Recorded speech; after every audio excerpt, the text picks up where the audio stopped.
Today we're going to be talking about every single Pixar movie that released since the start of this channel covering animated movies. Pixar has for the longest time been one of my absolute favorite animation studios ever, and though we have ragged on the studio a good chunk of times talking about some of their more terrible releases, the fact remains that this is still one of the most iconic studios in animation, and we've been keeping up with them since 2019. I shamefully wasn't making movie content at the time that Coco came out, my actual favorite Pixar movie, but instead let's witness each of my knee-jerk reactions on the day one releases of every Pixar movie as we go to a controversial Pixar film that I actually quite like. It's Toy Story 4, a good 6 years ago. We've now reached the date of June 2019. Please enjoy us teleporting through time 6 to 12 months at a time as you see us react to the ever more recent Pixar. And I'll see you on the other side. I think we all wholeheartedly felt that the Toy Story franchise had reached its natural best ending,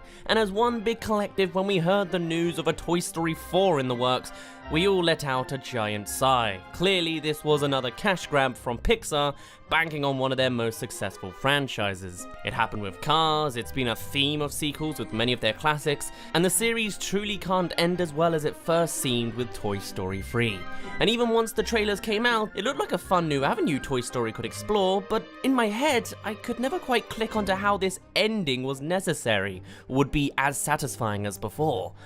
But once I sat down in the cinema and submitted myself to yet another iconic Toy Story movie, I slowly came to the realization, as I'm sure most people did, that this was just as good a film as all of those before it. A Toy Story 4 seemed to brew out of nowhere, but my god was it a worthy addition to the series. Right from the get-go, it was tugging at my heartstrings of nostalgia with its infamous motifs on the Disney logo, the little flashback prologue showing how previous toys had gone missing over the years, and that beautiful montage of Andy's life, playing with Woody and Buzz, and Woody and Jessie, swinging around in the garden and just masterfully whipping into his final moments with Andy, and bringing us right up into those recognizable Toy Story clouds. It felt like the perfect little homage to the Toy Story films as a whole, and kick-started right into a roller coaster of emotions going forward.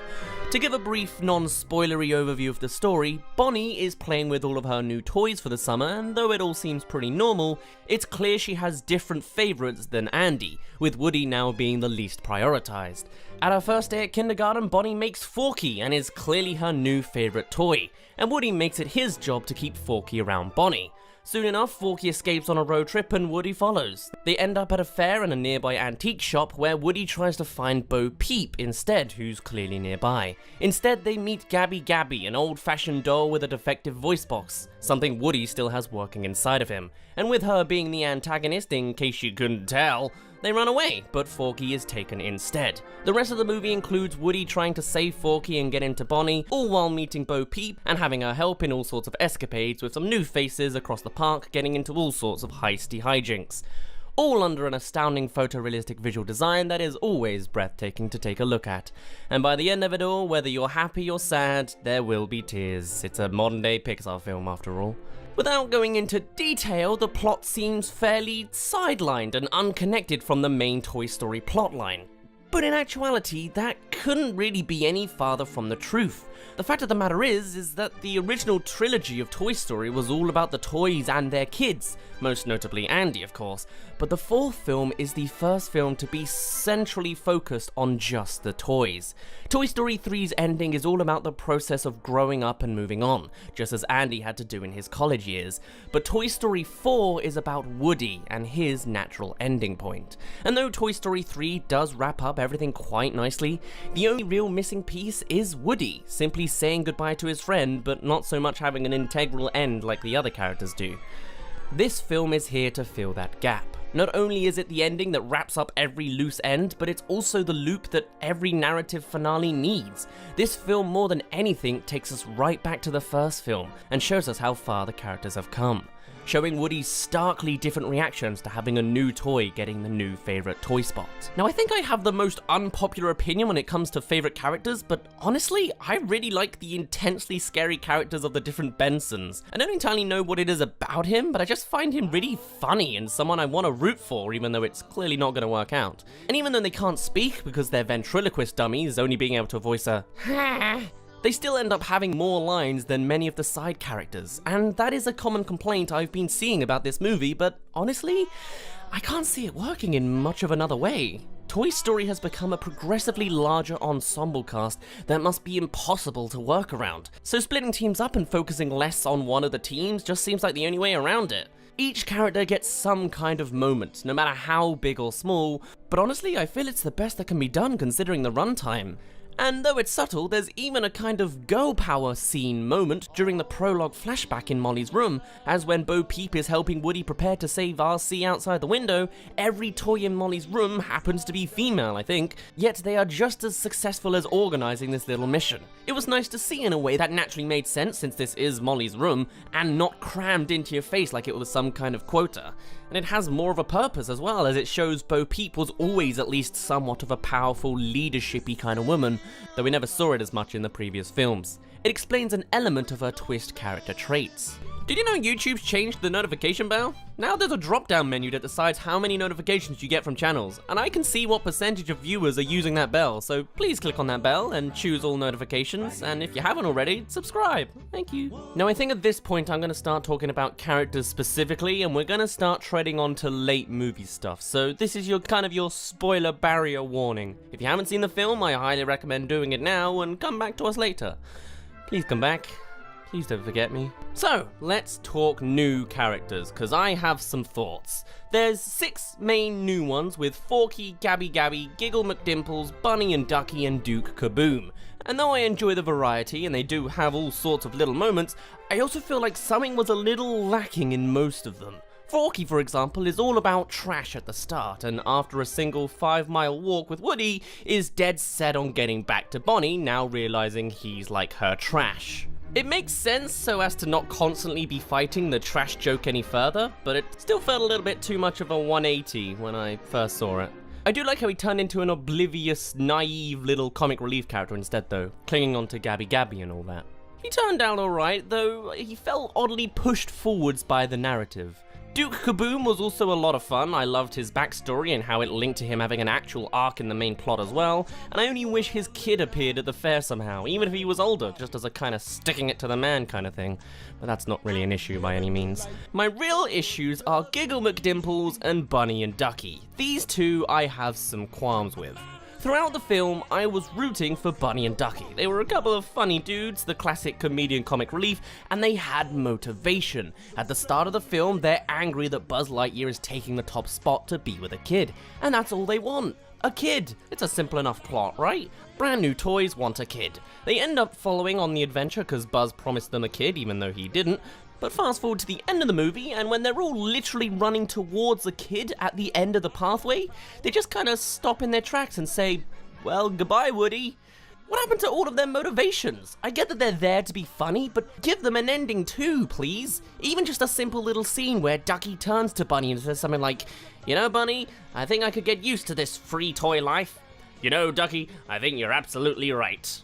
Hey, maybe it already exists in a deleted scene, but I seriously feel like it's missing in this movie. They started the film with a plot point to go on, and then by the end it just got forgotten.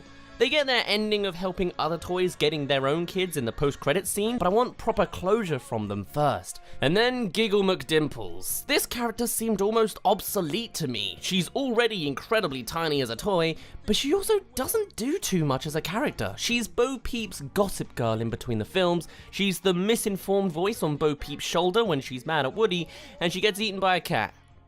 That's about it. There were remnants of more of a connection with Buzz Lightyear, but nothing substantial comes out of it. She's a mini plot device at most, and an ignorable character quota at least.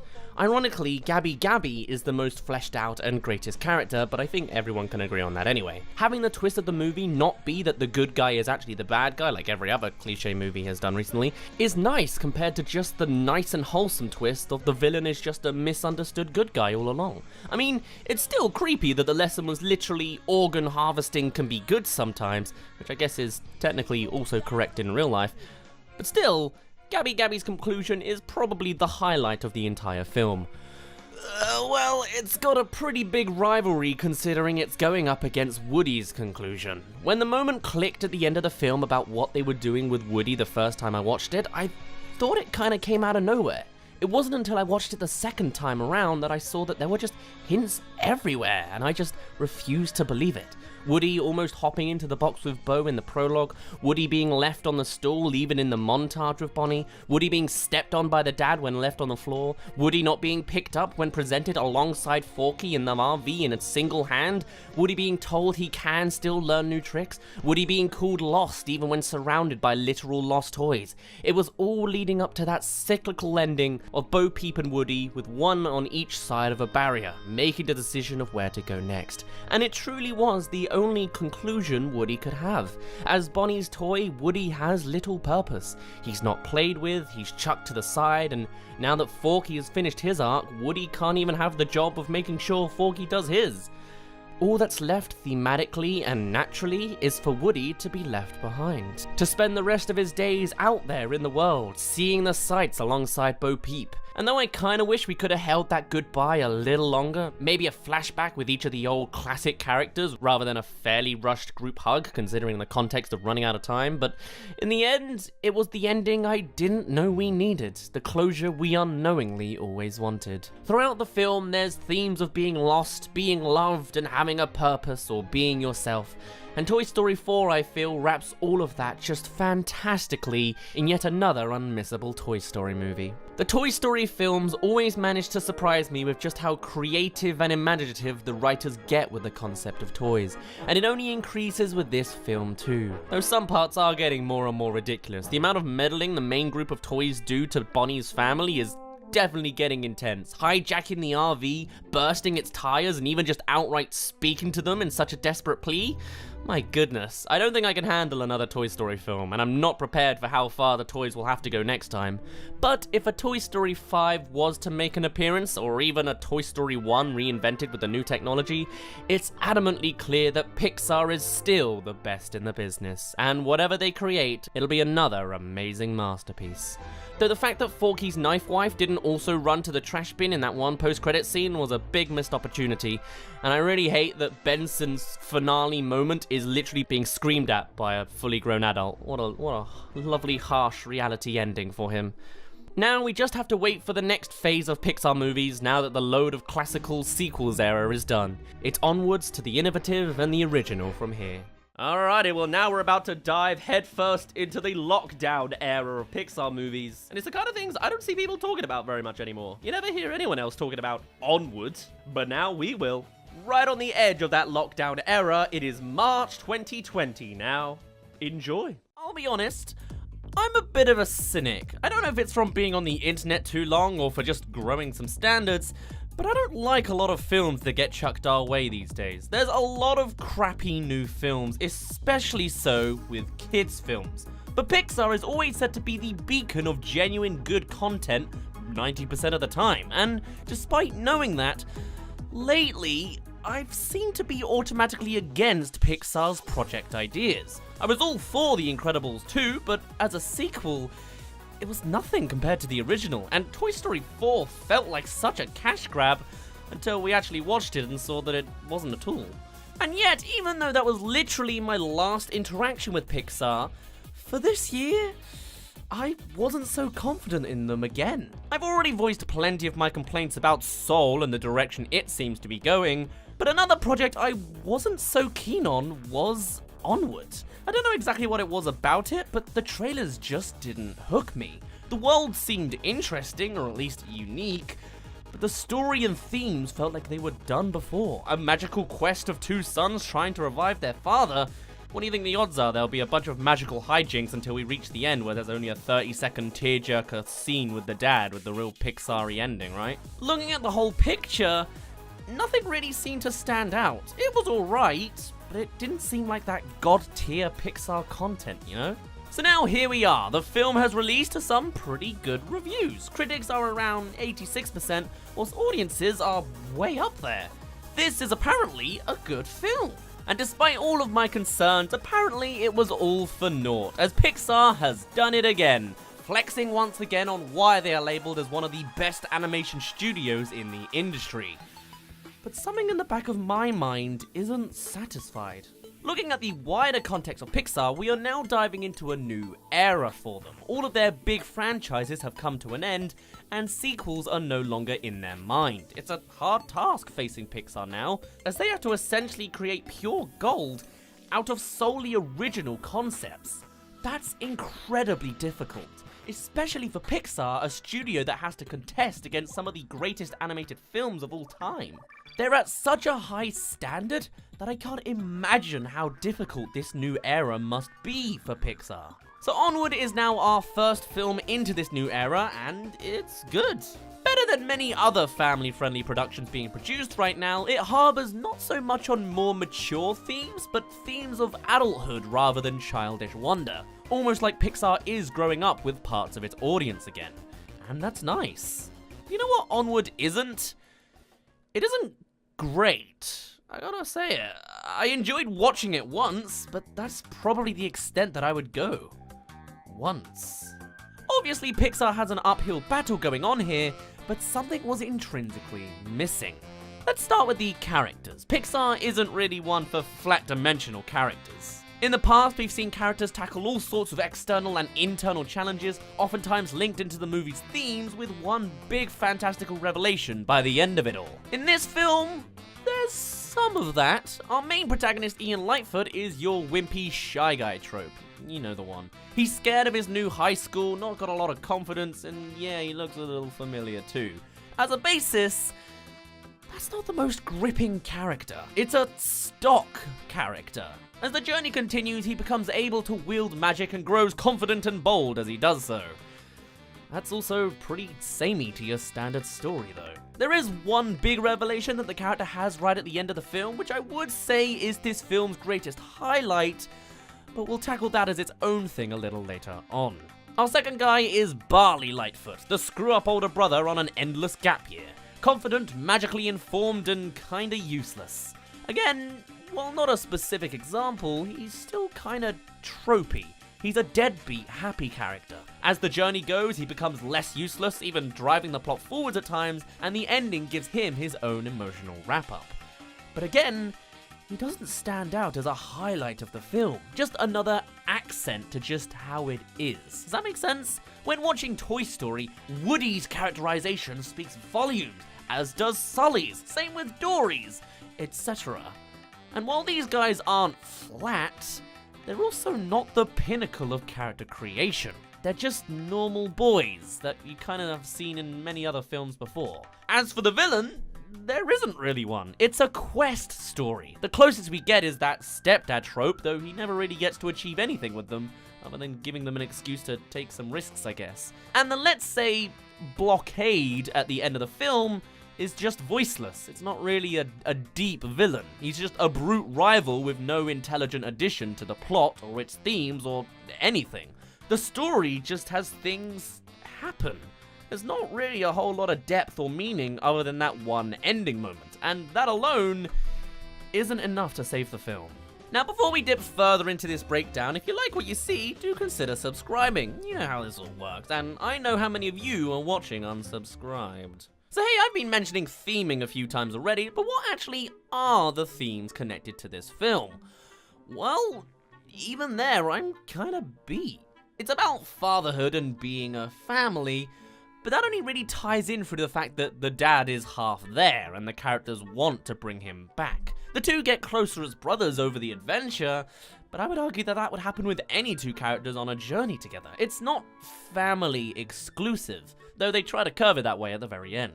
So then I guess maybe another one is tech is bad and magic is good. We see multiple characters enlightened by their magical origins over their technological conveniences, though it's not really a theme that hits too hard. It's just a gimmick that happens with a couple of bumps along the road. Plus, it doesn't really demonize tech too badly either. It's not like a phone gets flipped out of someone's hand, though I guess one is smashed during that first magical scene, so maybe it is boomer tech bad theming.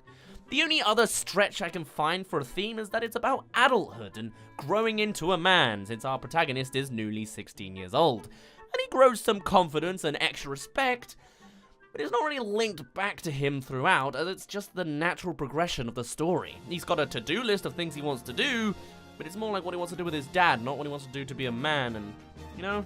Overall, as I try to wrap it all together, the film just isn't that deep or meaningful. The ending twist is nice, but beyond that, it's just alright.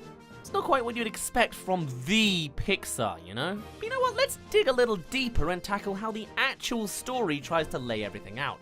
Starting off with that Pixar short, which turned out to not even be a Pixar short. It's a Simpsons short, about Maggie falling in love. It's not very strong, but hey, it's another reminder that the Simpsons movie is totally coming back. Maybe it will stick to 2D like this short did. Oh well. But no, the story surrounds Ian Lightfoot's 16th birthday. He's not a big man, he's very shy. We meet the other characters through his day, but it all ends when his mum Laurel reveals a present from his dad to both of the sons, a magical staff and the means to bring him back. And though Barley has no magical gift, Ian does, however, is only able to bring back half of his body. And though I never really mentioned the dad's character before, really, there isn't much there either. He's a pair of legs, and even when it's Pixar, there isn't much room to emote or evoke emotional scenes with just a couple of legs. There's a couple taps, but it really doesn't go any further than that. Throughout the movie, he's either just in the background or is the goofy punchline to some joke. Maybe if he was able to somehow make more heartwarming scenes in this movie, then it could have maybe pushed some boundaries, but he didn't, so it didn't. The two then go on a quest to retrieve the Phoenix Gem, enabling them to use the spell again and restore the rest of his body. First, they go to the Manticore Tavern, a mystical home of the Manticore before it became a family-friendly little restaurant. After a bit of back and forth, the Manticore is triggered into their old magical ways, terrorizing the tavern and becoming anew. The boys meanwhile escape with a crappy kids puzzle for a map. And they drive on the expressway to get where they're going fastest as per Ian's request. Meanwhile, there is a secondary plot of the mother Yanni chasing after the boys herself, finding the Manticore and uniting with her to rescue the boys from a curse that they are unaware of. This whole curse element also seems a tad wasted, since the Manticore conveniently forgetting is a bit of a cliche, and by the end, Barley seems completely unfazed by its existence. He knows all the magical lore after all, you know, so whatever. So the boys get some gas and run into a bunch of biker gang pixies who pick a fight with them and chase them in a car scene down the expressway. I actually really liked this sequence. It was a lot of fun, and it linked to Ian's to-do list of adulthood, which I guess is the closest thing to a theme we've got, like achieving what you want to achieve, maybe? By the end, the Pixars are taught how to use their wings again for the first time because they almost fell onto the ground at the end. That was all it took? Seriously? And a truth being revealed that Ian thinks Barley is a screw-up heats up the following scene, though I personally found in the moment that I didn't even notice this conflict. I assumed Barley was angered by the police officers calling him a screw-up, as per the trope of being talked about behind your back usually goes, but the element of Ian lying and being exposed because of the rules of the spell went completely over my head. I don't know if that was just me expecting too much of the cliche since there already were a handful, or maybe I was focusing too much on the physical repercussions of lying with his limbs turning back to normal, or if the scene just didn't present it all too well. I'm not gonna go and watch it again to find out, so who knows. The Mum and Manticore also spend this time retrieving a curse-killing sword from a pawn shop, though all it really tells us is that the Manticore is willing to sting people with a scorpion tail now, I guess? And then she never does again? Also, I totally expected the sword to be already in Barley's possession as a Chekhov's gun kind of thing right at the beginning, but oh well.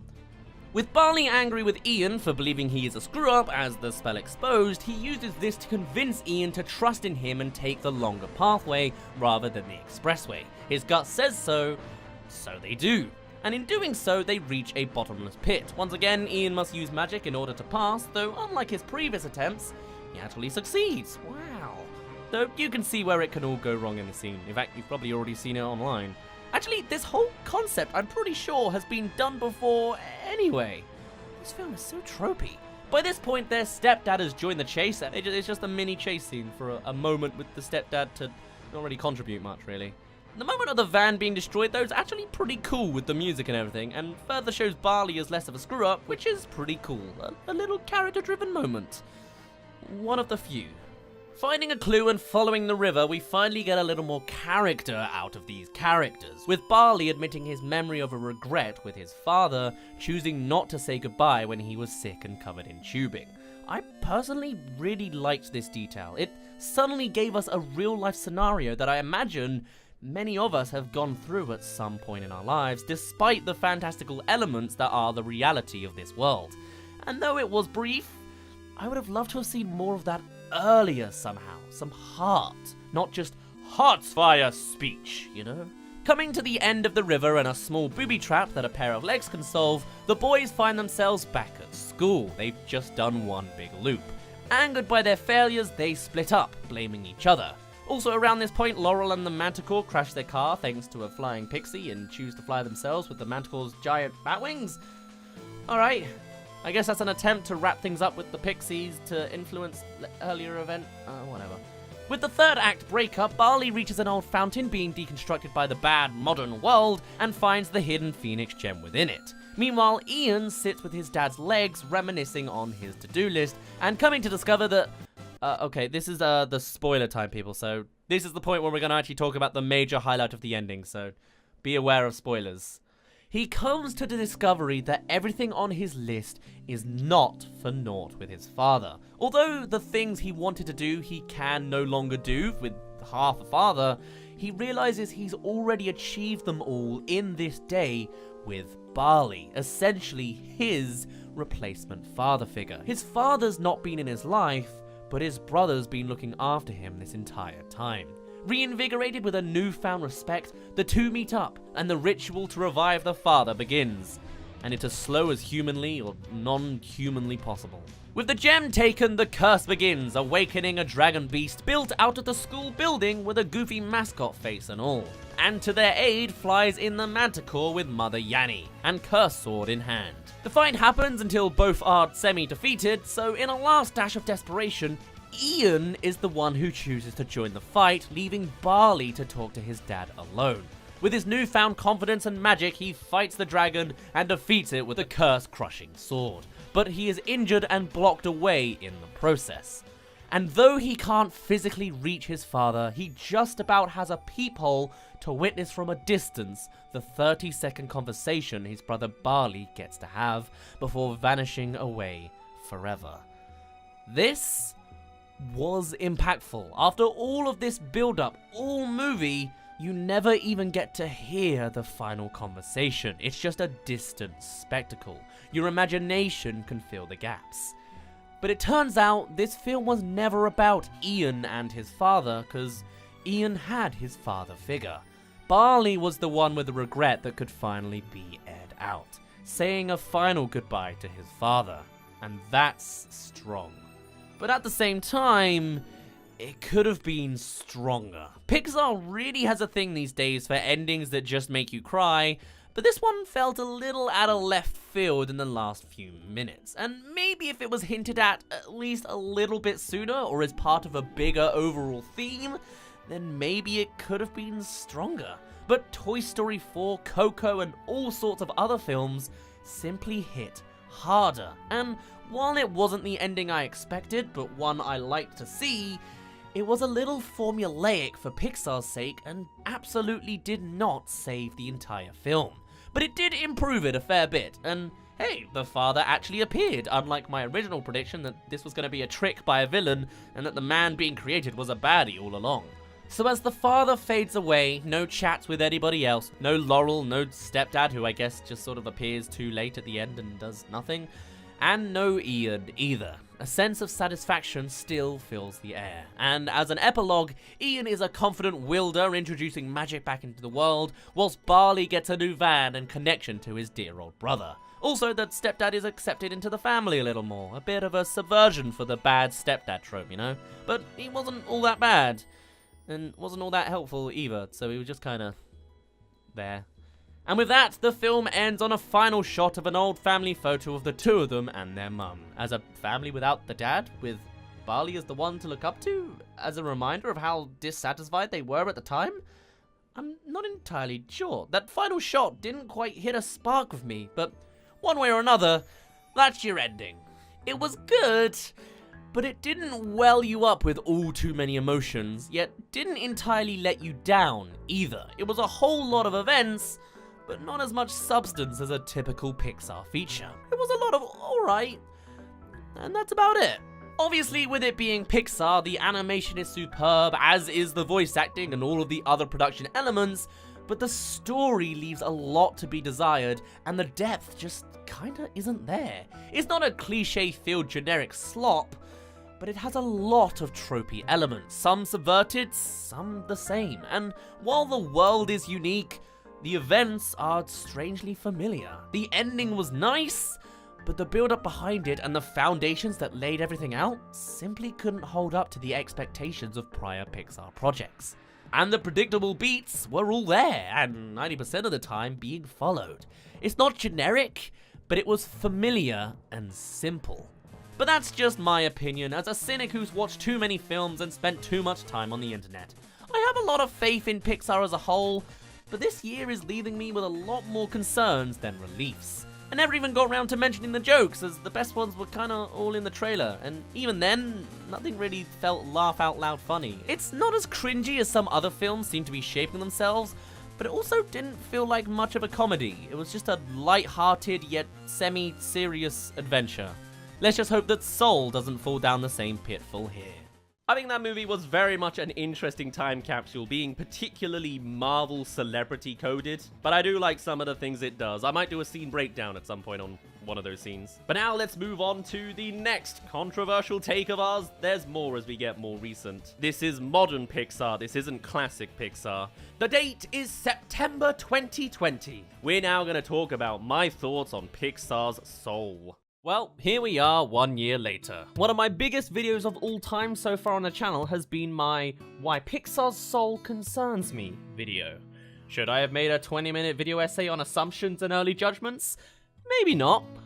Will I continue to do it anyway? Sure, it's still fun. And surprise, surprise, all sorts of people have returned to this initially negative video asking for a second opinion of mine and to tell all sorts of spoilers in the comments, of course. And hey, since this was a Disney Plus release, I've got all sorts of footage to splurge on the background rather than just the terrible slow-motion cut of the teaser trailer I had. So do enjoy that too. In that old video, we both tried to analyze as much as was given to us over the short trailer, as well as discuss where the potential story was going and how well it could be presented. It was actually quite interesting returning to it, as it was obviously my thoughts and my voice, but I'd practically forgotten it. Either way, at the core of all of my expectations, there was one key nag in the back of my mind that kinda grinded me the wrong way.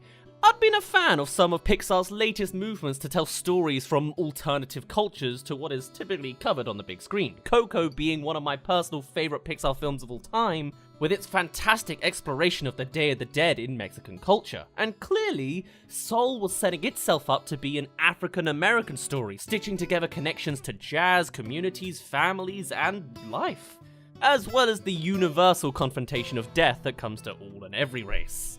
But for the last part, the thing that bothered me was the twist on the character design. While Pixar broadening their demographic of characters is somewhat of a new turn, the abstract approach was far more traditional, and to plague that onto a type of character we don't usually see in the center of a film didn't seem too grand. At the end of the day, all I really wanted was to see more of that down-on-earth landscape, as opposed to this pretty basic-looking Soul world. And from what we saw in that teaser, that looked to be against what the film was going for. Oof. But here we are finally 12 months later with an actual release, and the story was so much more than the teaser entailed. As that human world wasn't just set to return, but it remained the focal landscape where most of the story took place. In an instant, our biggest concern of the potential problematic pieces in place were relieved. This was a film that was absolutely about to do its premise some justice, and more than just hitting on that one point, Pixar's Soul would go on to do something incredible.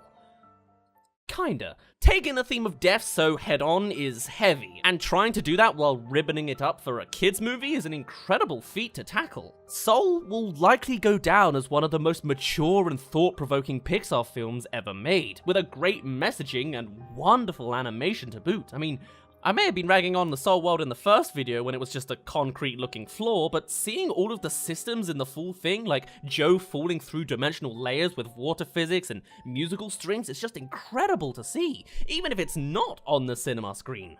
Not to mention, the concepts that they play around with are really interesting. There are these ascended omnidimensional creatures overlooking the human race, I guess, or all the tricks they do with their 2D designs coming out of something like Paper Mario, or I don't know, a title sequence. It's all really cool. I love the whole element where humans can temporarily enter the soul world when they're lost in the moment of performing or meditating, whilst also featuring a more depressive spin of souls obsessively lost in their own despair. But most importantly, the story kicks around with some cool ideas and then takes us right back to the human world to fill out the rest of the gap. Do watch the film if you haven't already, though I expect you already kind of have at this point. What else are you going to do with these times, you know? It's Pixar, come on. Cause not too crazy long into this world, Joe dives back into his own body that's now in a coma, as we suspected way back when, and accidentally takes 22 along with him, leading to the real meat of the story of another body swap storyline. I'll be honest, at this point, I wasn't looking forward to too much of what's coming next. Seems like a cliche to me that I've seen 1,000 times. Typical that 22 can understand Cat and the others can't, you know? But at the same time, I do like how 22's voice comes out as Joe's to everybody else. I feel stupid as well, because I saw other trailers and more cat footage and immediately jumped to the wrong conclusion. He's a cat. He became the cat. I hope that's right. Interesting. I mean, I guess she's got the personality of a cat. Even still, they've now got to return to their bodies. 22 is still looking for her spark, and they've both got all sorts of new experiences to endure. And even without actually touching on the final messaging of the film, there are all sorts of great assets in place to really give us that satisfying Pixar tale.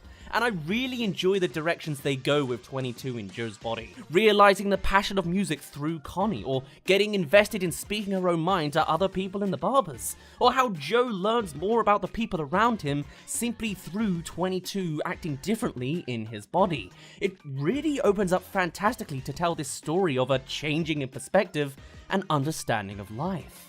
The body swap thing didn't really sell me, but man, it worked out. And hey, you're this far into the video already, so why not subscribe? More new movie reviews will be plastered all throughout 2021 with the crazy lineup that's been set up, so do join us for all of that. And thank you if you've already been subbed. But okay, we'll fast forward. After their time on Earth, Joe has vicariously strengthened his relationships, and 22 has found investment in the little things in life. And 22 doesn't want to leave. Terry finally catches them and they return to the soul world. 22 has her Earth pass, though we're unsure what the spark is. She chucks it to Joe in a moment of anger, and he learns a spark isn't a soul's purpose. As he learns firsthand from taking back his body, playing at his hyped up gig, and not feeling satisfied. Wow. He comes home and realizes from all of 22's trinkets that she's found a point in living more than he ever did. From the little moments in life rather than the big goals at the end of a journey. Living every minute, not waiting for something ever distant. Even Joe has had moments of truly living, he just never properly acknowledged it before. And that's the final kind of messaging of the film. But how did they present it all? Well, to me, if I'm being truly honest, it kind of just fades out real quick. Like, don't get me wrong, I love the story and the presentation, the animation and the beats, but this ending just leaves me completely unsatisfied. Soul is a great story, but to me, I struggle to call it a good movie.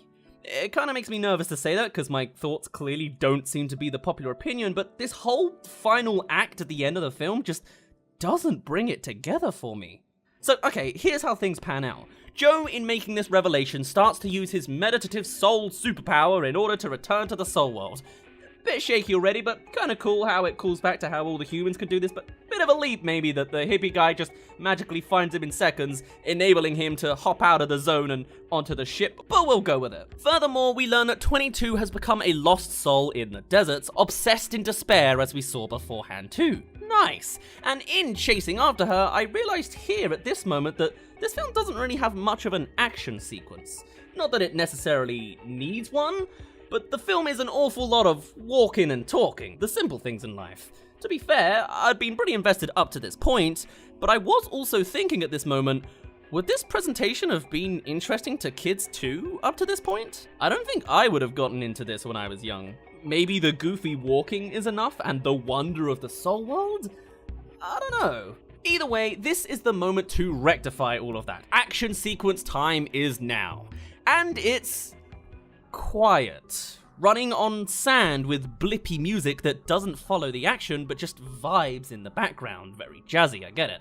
The actual movements are gripping at sand walls or running on flatlands. It gets a tad better when 22 is a big beast running through the peaceful great before, but here too, it doesn't blow us out of the water. It's incredibly tame, actually. And then it's your standard windy trying to connect to a character scene. I liked the idea, but wasn't really in love with it either, but alright. At the end of all of this, we then have Joe and 22 jumping back to Earth, with Joe not actually being granted access and accepting that. Even though Terry had just given up on the chase after being complimented once and taking a trophy, but okay. Like, look, literally no one's after Joe at this moment, even after standing in dark sand for like the past 5 minutes. And then 22 is honed onto Earth and Joe is taken away, with your classic releasing of hands moment. Then Joe returns to his purgatory conveyor belt, only to be granted life again back at his living piano. And he vows to live every moment and walks outside. The end. And look, it's got a lot of pieces that I like in there, but it's got a lot of gaps that I really don't like. Like, does no one else feel like this is a bit abrupt? I was expecting like another 10 minutes latched on to the end of this, like a montage of living his best life or coming back to all sorts of previously established parts from before. I know we rag on Pixar for having the formula of making us cry, but this has wildly less successful storytelling for skipping those kind of deeper emotional beats. I've got a few examples of more emotional beats that could have just heightened the same scenes and gave us a more satisfying ending, which I'll bring up in a mo, but what about all of the other assets of this film that just kinda fell to the wayside? With Joe being set up as a full-time teacher and then being pushed into the role of soul mentor, I was really expecting that theme to loop round to the ending with Joe finding a new spark in teaching others, or have it so that he's unhappy being full-time at the start, but learns that it is what he really enjoys doing by the end of the film. He clearly can influence both the best and worst of his class, and it's had a massive impact before with Curly, and then again with 22. It makes him seem like the perfect fit in the afterlife that fits in with him not cheating death but finding a new purpose. Though souls don't really have purposes. And the teaching thing never comes back. How's about Connie reappearing early on looking for advice and never returning again? Though the trailer tells a tad more, I guess. Imagine if we got to see Connie mature into a performer as Joe sees the influence he's had on the world. Poor Paul in the alleyway is existentially traumatized and last seen falling into boxes for a gag. No call off or payoff there really, just a cursed life going forwards, I guess. There were these hints towards Joe's father, but they really chose not to play with it more. Just one played out memory and some bite-sized flashbacks. But what if we saw more of him and had more of an emotional moment from him? Like the idea that he has gone to the afterlife himself, or play out another nostalgic memory of living their best life together, or Joe's mum looking at him performing at the big gig and recognizing his father within him, finally achieving the same dreams that his dad had.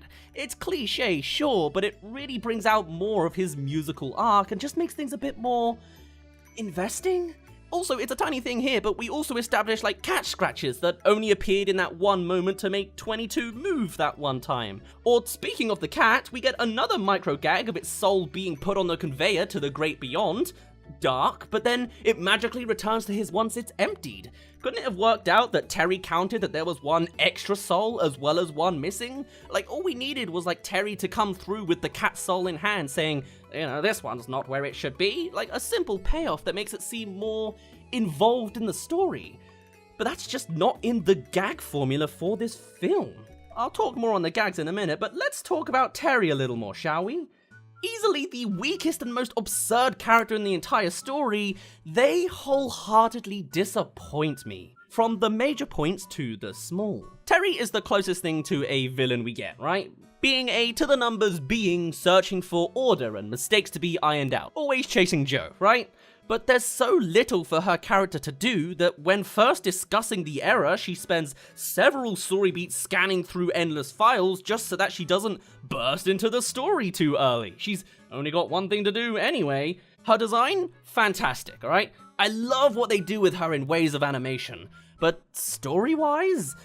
Why are there several Jerrys but just one Terry? Or, after spending the majority of the entire film chasing to fix this error, why is it that they simply stop despite being so obsessive of the numbers from simply getting a single compliment from one of the Jerrys? Oh, I'm great? Oh, I guess I'll go away then so you can finish your arc. Bye-bye. And then, despite not actually fixing the error in this turn of events, they now want a trophy for their own, then get interrupted, then proceed to do very little and get tied up into a knot. Then they continue to not tail Joe despite seeing him running right past her and presumably standing still with 22 in the film climax moment.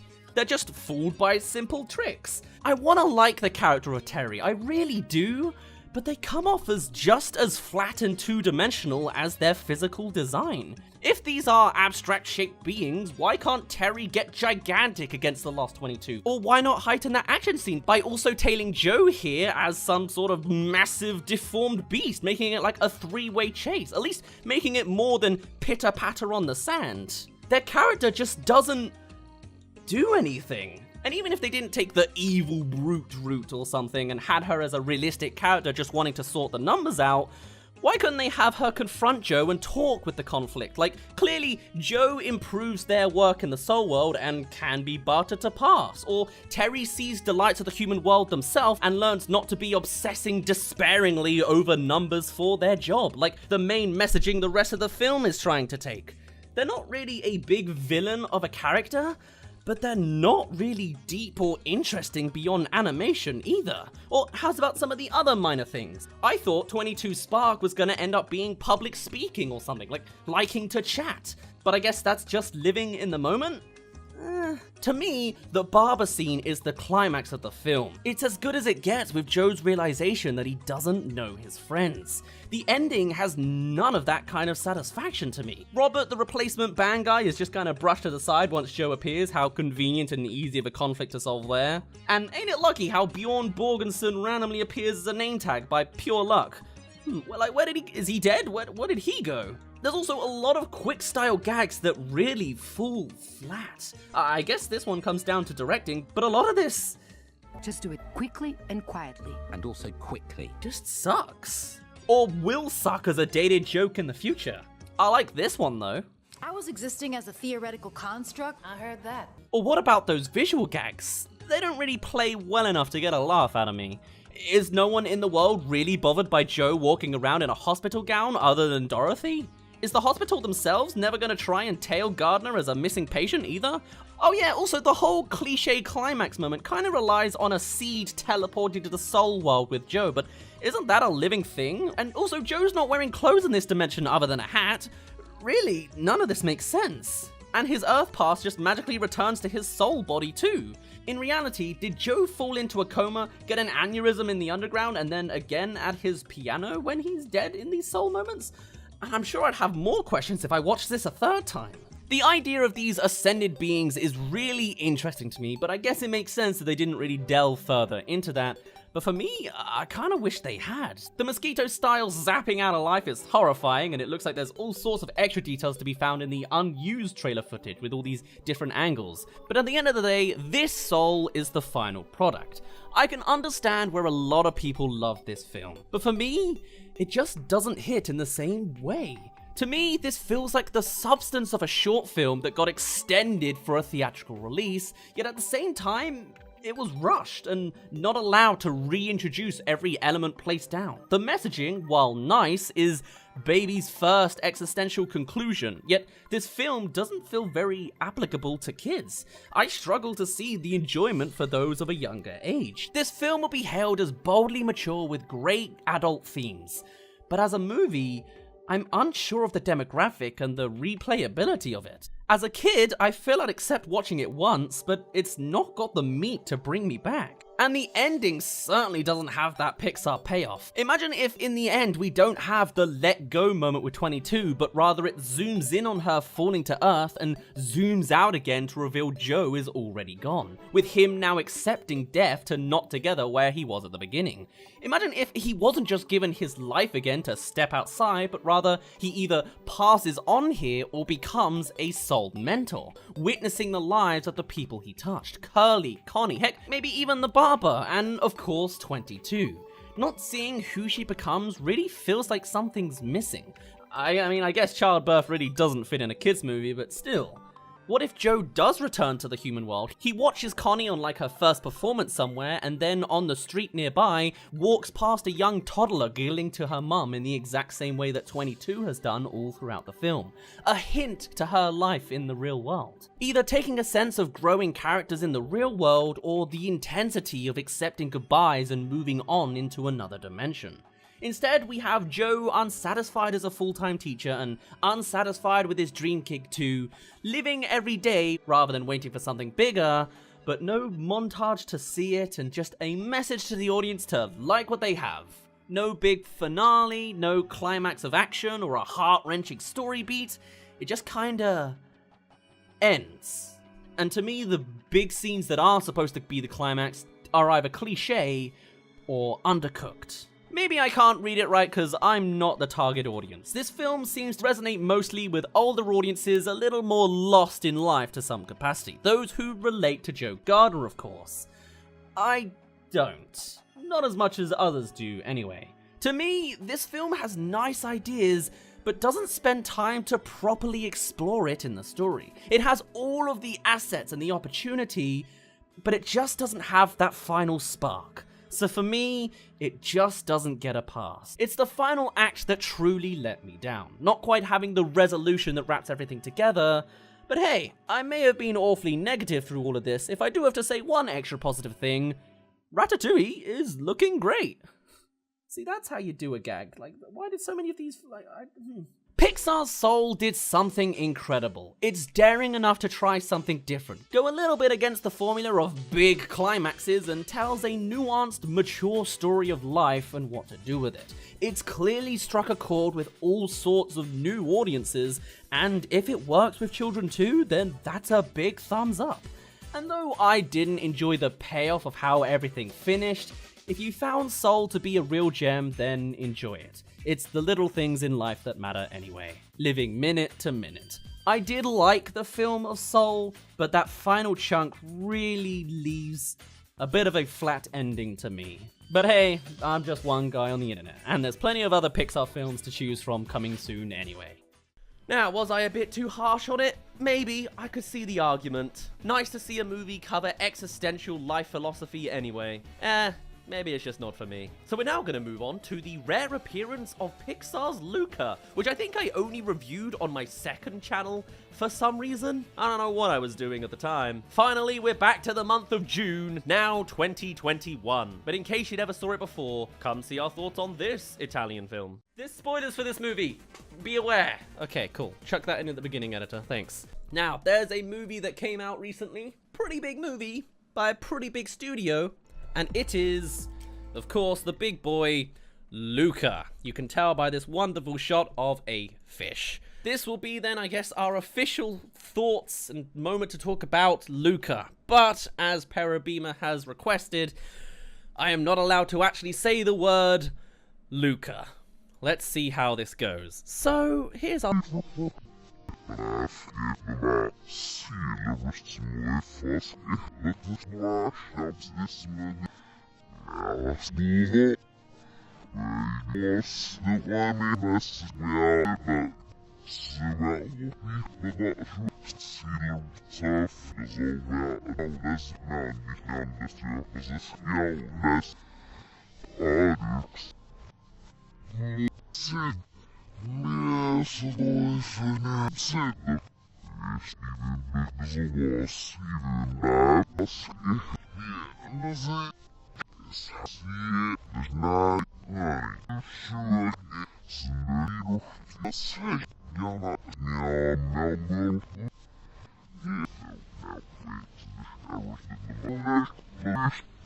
Semmer monashted. Ilsh nessa seolas books.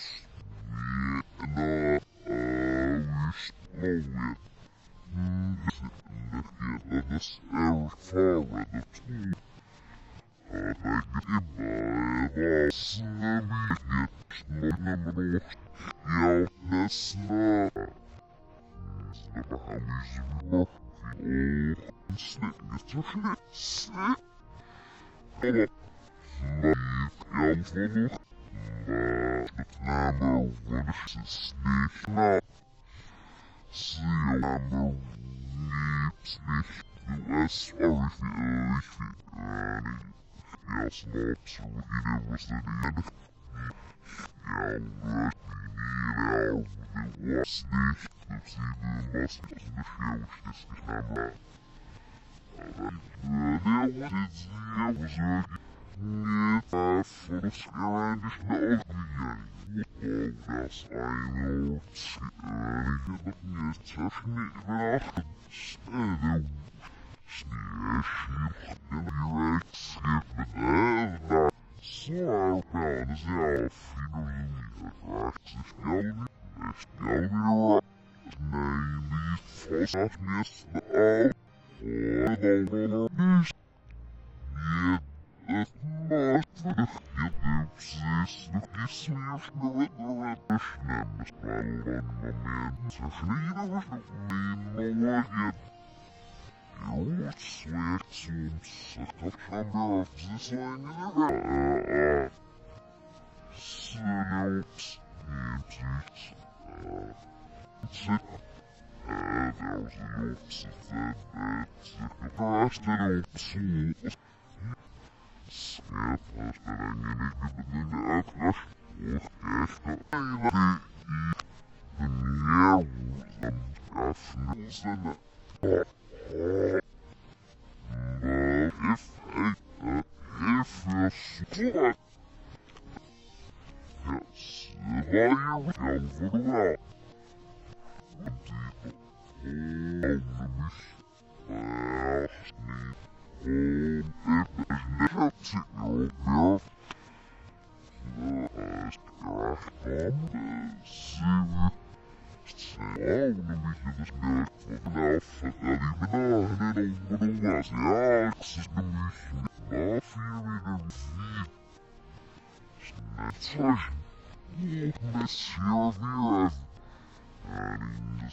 je voor de wel. Und sie sind versucht, ja, fast Snug, je beschoven en alweer is jouw stoos nou rush, ja, de rush, man, je zit zin, niet zoals het alle. Nachts is dus de uitnacht. De mooie zien nieuws waarschijnlijk het alle. Has ja, zelf niet motion. Idealist in echt de naast snug in de snurren of vanaf de kaart niet te kennen als is vanille maar als de worst of what and nieuws de missie zoals niet daar is een normale slag nummer ja sommige als zwaardoogjes de verleden of iets nazi op staat nazi lef smeert nieuws Obeos niet naar schalden om geloos geven zit was is alles anders op zo dat is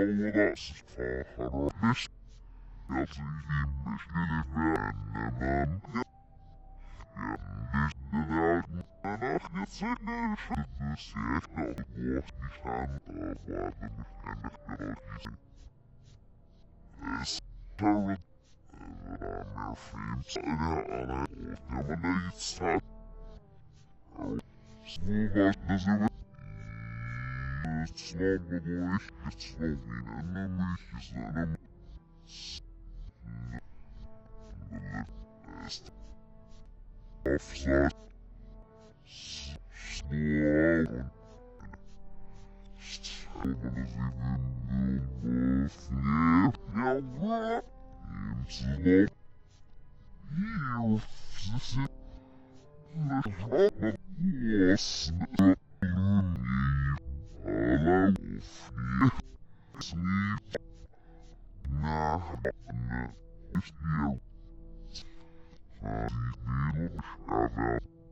Rank better than Pixar. So there you go. There's my thoughts. Pixar, fun, standard kind of movie. Ah well, enjoyable for some. It's a 7 out of 10 for me. Maybe that's a good score. To me, that's an okay score. Not a bad film. It is what it is. Whew.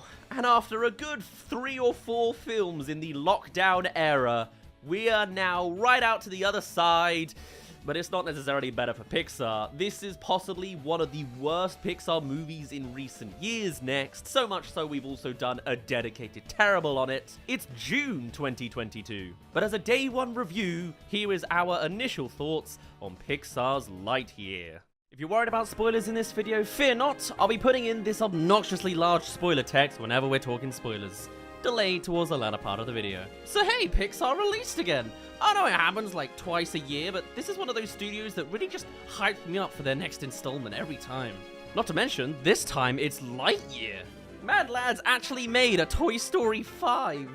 So let's break it down. Potentially starting off the genre of the remastering of movie character world buildings, this movie is said to be the very film that Andy watched way back in 1995 that inspired him to buy that Buzz toy all those years ago. So, how good and impactful is this movie? It is fine. But let's go through all the details and notes I have for the film. Starting with production, this film was written by one Jason Headley, who has a fantastic little backstory when it comes to this project, as he has been an animator with Pixar since the very beginning, and was reportedly actually in the go-to supervisory role for many things Buzz Lightyear, meaning when animators wanted advice for how Buzz should particularly move or express or whatever, this guy was the main guy to go to. So having them rise the ranks to now being crafting this story and screenplay for Buzz's revision is just beautiful to see. I really like that. Though recording this, I'm now unable to find a direct source for this. Still, spending decades with the Buzz character is certainly true. As for the director Angus MacLane, they also have been an animator since the very early days, and later getting into directing with the likes of Bernie, some Toy Story short, and co-directing Finding Dory. Also, they're the voice of Derek in this movie. Something you will notice straight away from this prompt of an Andy-inspiring foundation is that this is not a 1995 movie. This is 2022 through and through. It is so incredibly quippy, with a script that's always telling modern-style jokes, especially at the start. Would it have been cooler if this film took more inspirations to style itself as a 90s or 80s movie? Yeah, but this movie isn't really aiming for any of that. In fact, in a lot of ways, it's just playing things mighty simple. Which, as I said, is fine. Apparently the universe of this film is inspired on the idea of the future that we had in mind in the 80s and 90s, but you won't really notice. What this film is trying to be is entertaining. It's the opportunity to finally make that spacey Star Wars story they've been parodying this whole time, with a little bit of divergence, a direct Star Wars ripoff. It's just a nice action sequence of a film. And they do introduce some really cool elements. There's a giant spaceship named after a root vegetable. There's a cryogenic sleeping pod for an entire population of scientists. That one teleporting device from Overwatch is a recurring mechanic in this movie. A constant vine monster, and of course, laser shields. It's fun. Not to mention, the visuals behind this movie are absolutely stellar. I mean, of course it is. It is Pixar. I've been sold ever since Toy Story 4, really. But, I mean, there are so many visually astounding moments in this movie that I don't think I got to fully take in mid-movie. You can see plenty of the visuals yourself. Many lasers, the night scenes are great, and Zurg looks wonderful. But don't worry, we'll talk about him a lot more in the spoilers segment. So let's talk about characters instead. Socks was a character I was long expecting to detest. I don't know what it is about the trailers, but they truly sold to me the idea that this was gonna be the annoyingly insistent comic relief character with lines that ain't too great. Thankfully, that was shoved onto Taika Waititi instead.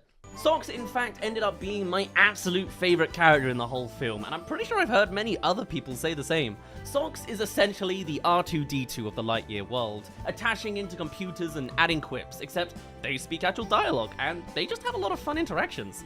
I especially liked the rare times that they got serious, and the dopey tone of voice of theirs that you've certainly heard in the trailers briefly fades away to a more mature voice line.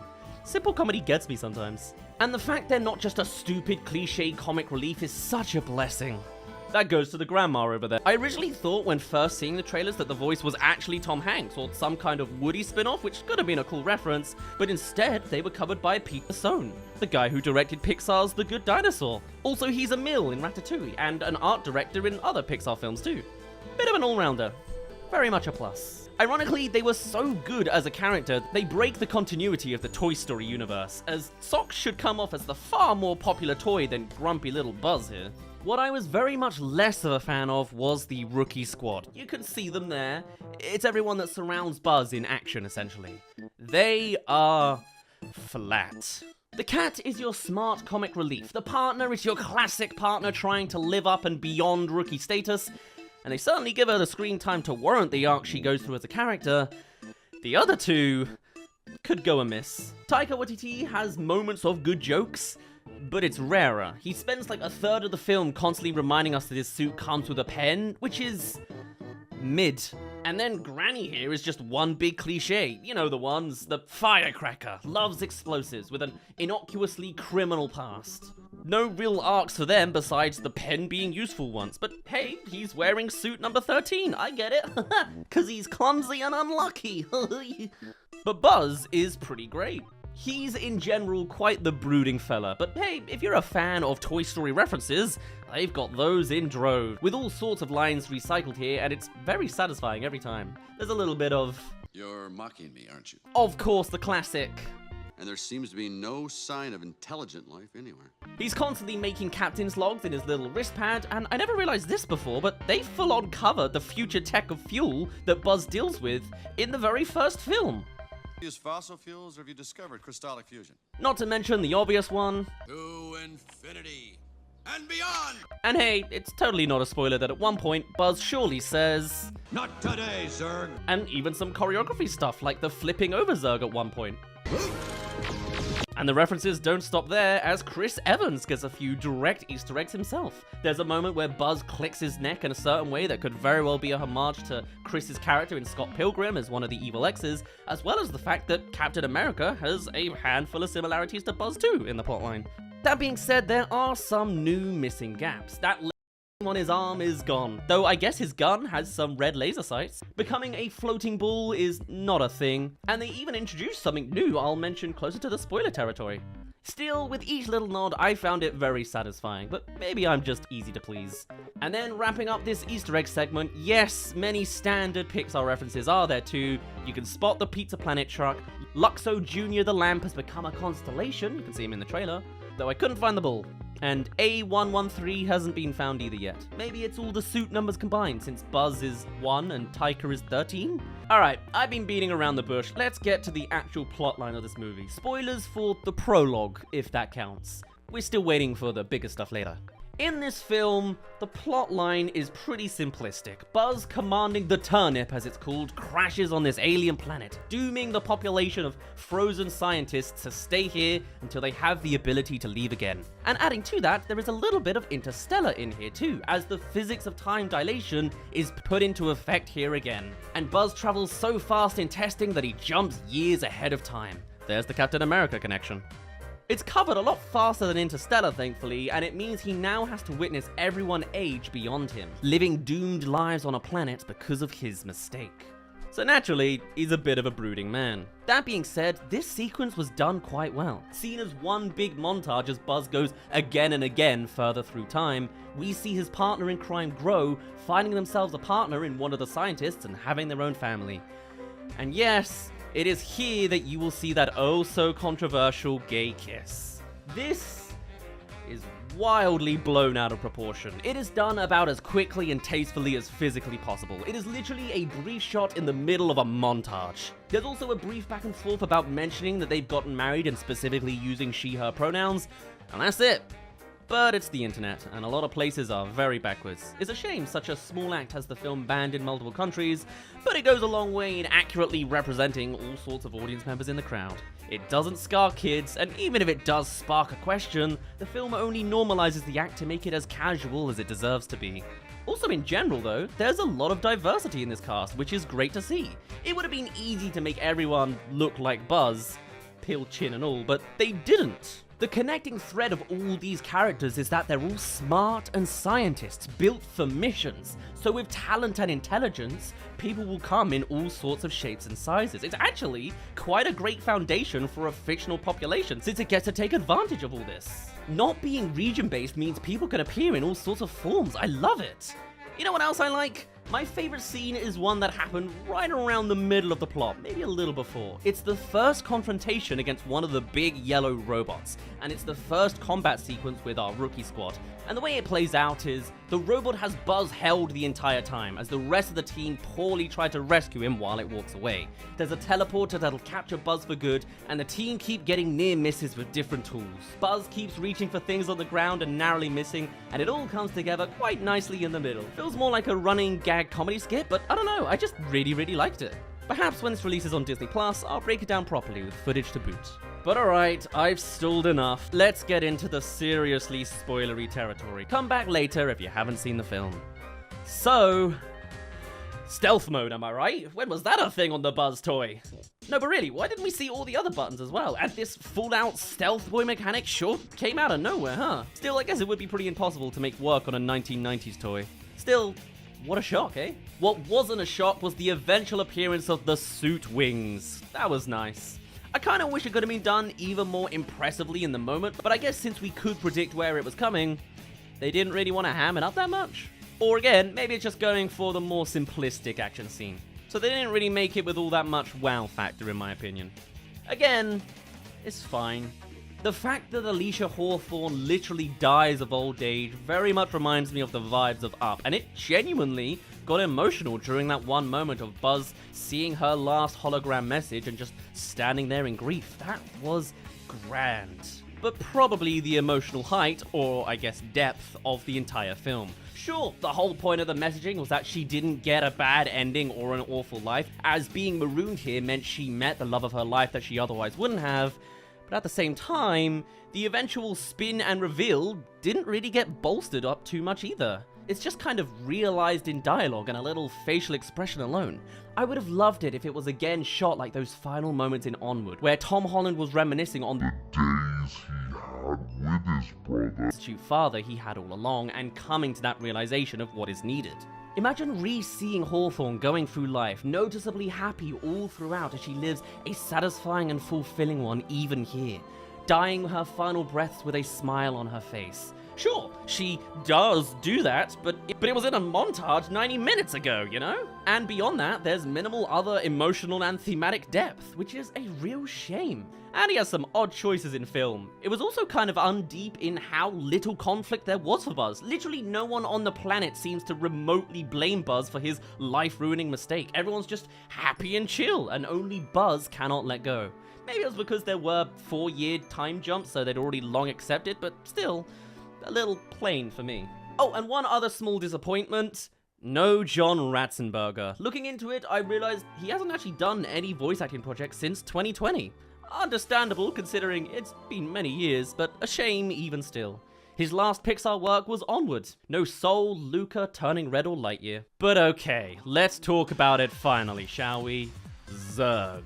In Toy Story 2, they were an overt Star Wars parody, so they had to switch things up. And they did. In this reality, Zurg is Buzz Lightyear from the future. It's a time travel plotline. Ugh. This is a double-edged sword. I could certainly say I wasn't expecting it. I originally thought it was going to be the rookie from the very start of the film, constantly being the butt of jokes and talked down by Buzz, and getting the syndrome treatment later on. Then something else happened that switched up my theory to one I think could have been really, really cool. See, as the population gets older and older, they eventually give up on trying to leave at all, and Buzz has to go rogue in order to test one final time with the correct fuel calculations. And so, as he does so with this semi-futuristic planet now, he is chased down by a collection of soldiers in beaming robot suits. And I thought, hold on, do these guys slowly evolve to become Zurg over time? The very people he is with, the leader he is under, becoming anti-Buzz and building their own mechanical reality? No. That could have been a really fun spin, as if a part of Star Command becomes Zurg. That Buzz created Zurg. Haha, now I am your father! But, oh well, not the case. The way Zurg works out is this. Buzz originally comes back after that final test and is arrested by his higher command, but in a hurry to fix his mistake, Buzz flies off again, now with the calculations correct, to go as far forward in time as possible.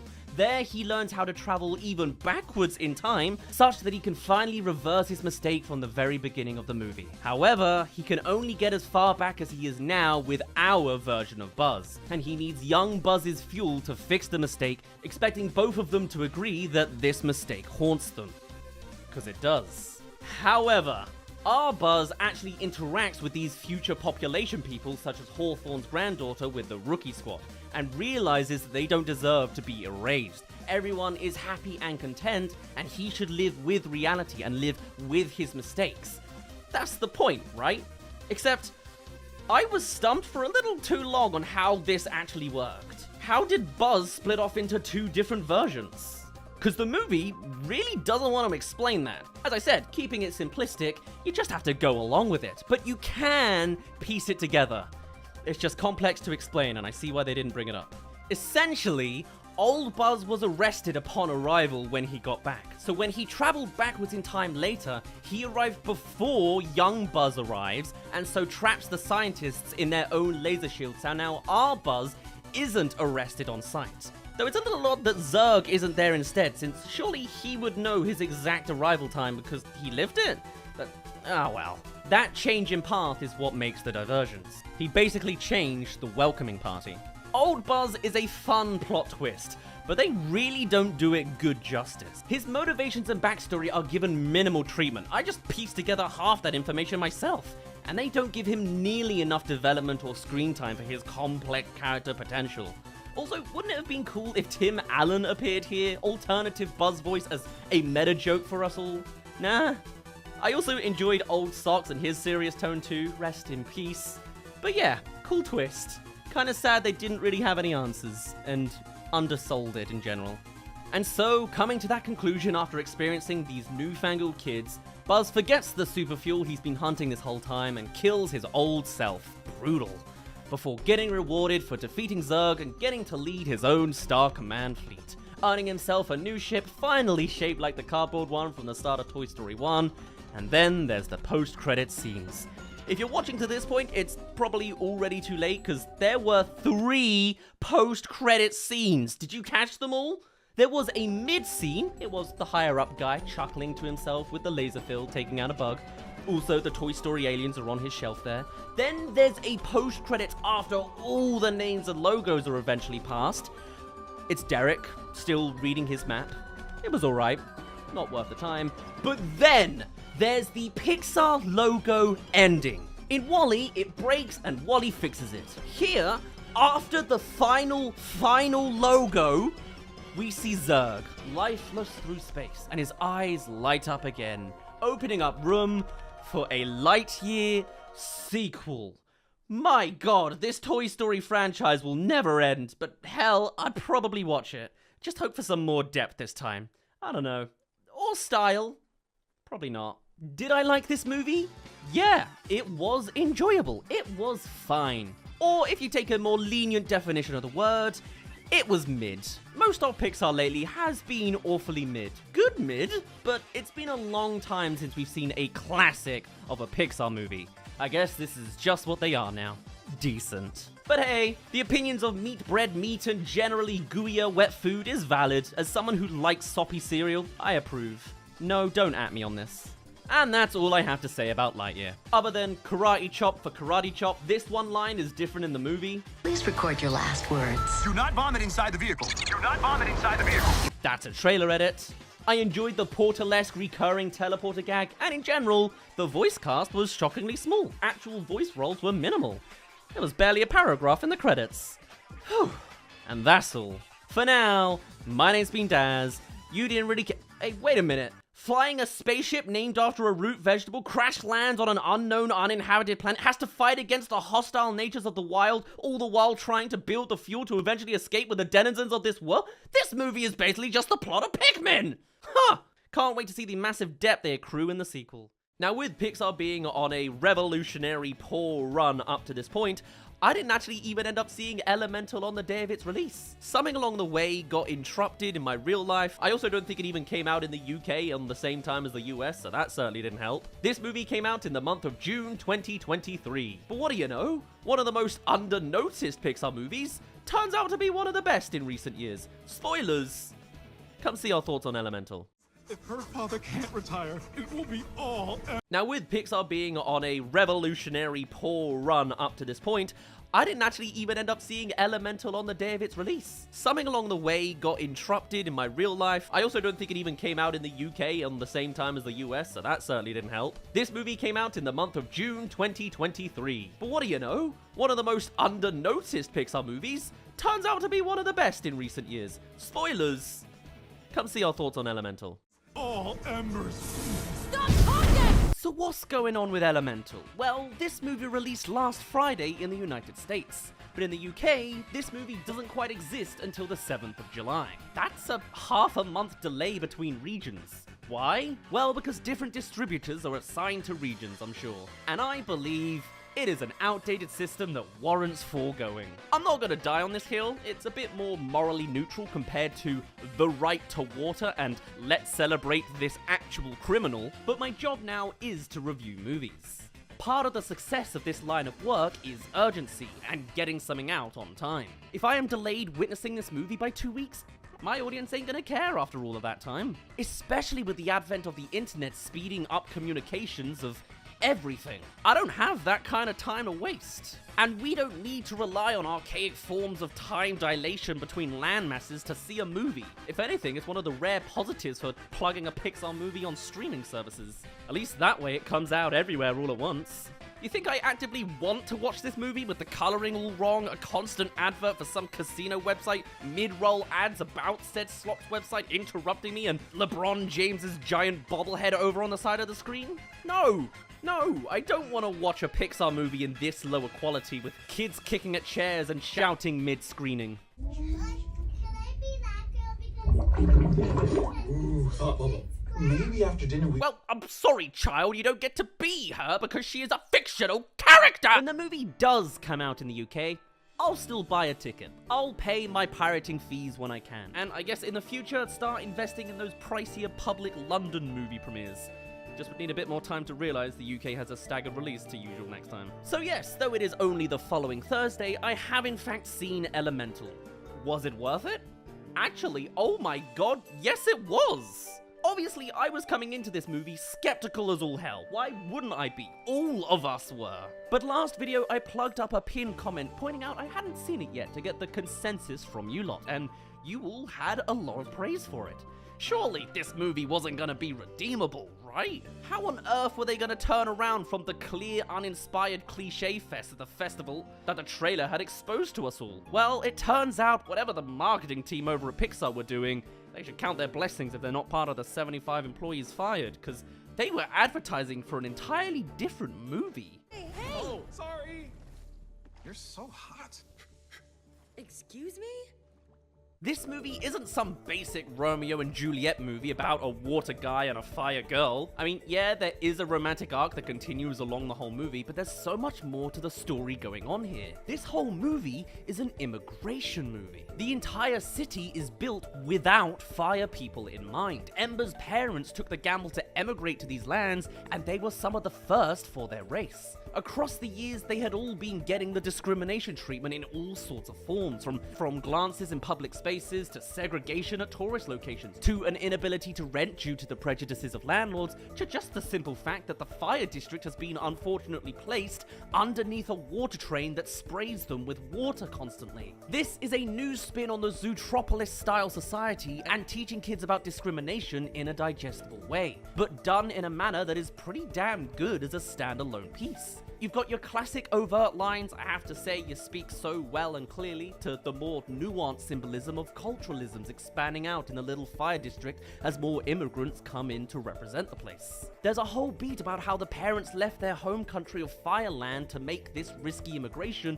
and the sacrifices that comes with family. And practically none of this is prevalent in the trailer. With so many random scenes being previewed of this movie, I am stunned by the scenes that were chosen to express Pixar's writing, creativity, and style of humor, because they methodically picked every worst example, or just outright edited them to make it worse. Why didn't they feature the chase scene where Ember is chasing Wade through a narrow hallway, or sculpting glass to showcase some more interesting interactions with the elements? Why not the cool appearance of elements with like the blimp and the wind? There's all sorts of examples of really great integrations. Eating wood to reheal, coughing out smoke, overexposed photos, water magnifying glass, incense fortune telling, welding metal shut. Did we see Ember do any of that in the trailers? Because it is everywhere. Every time she is around leaky pipes. Why did they show the sports crowd doing the wave, but completely negate the emotional swinging detail that they're doing so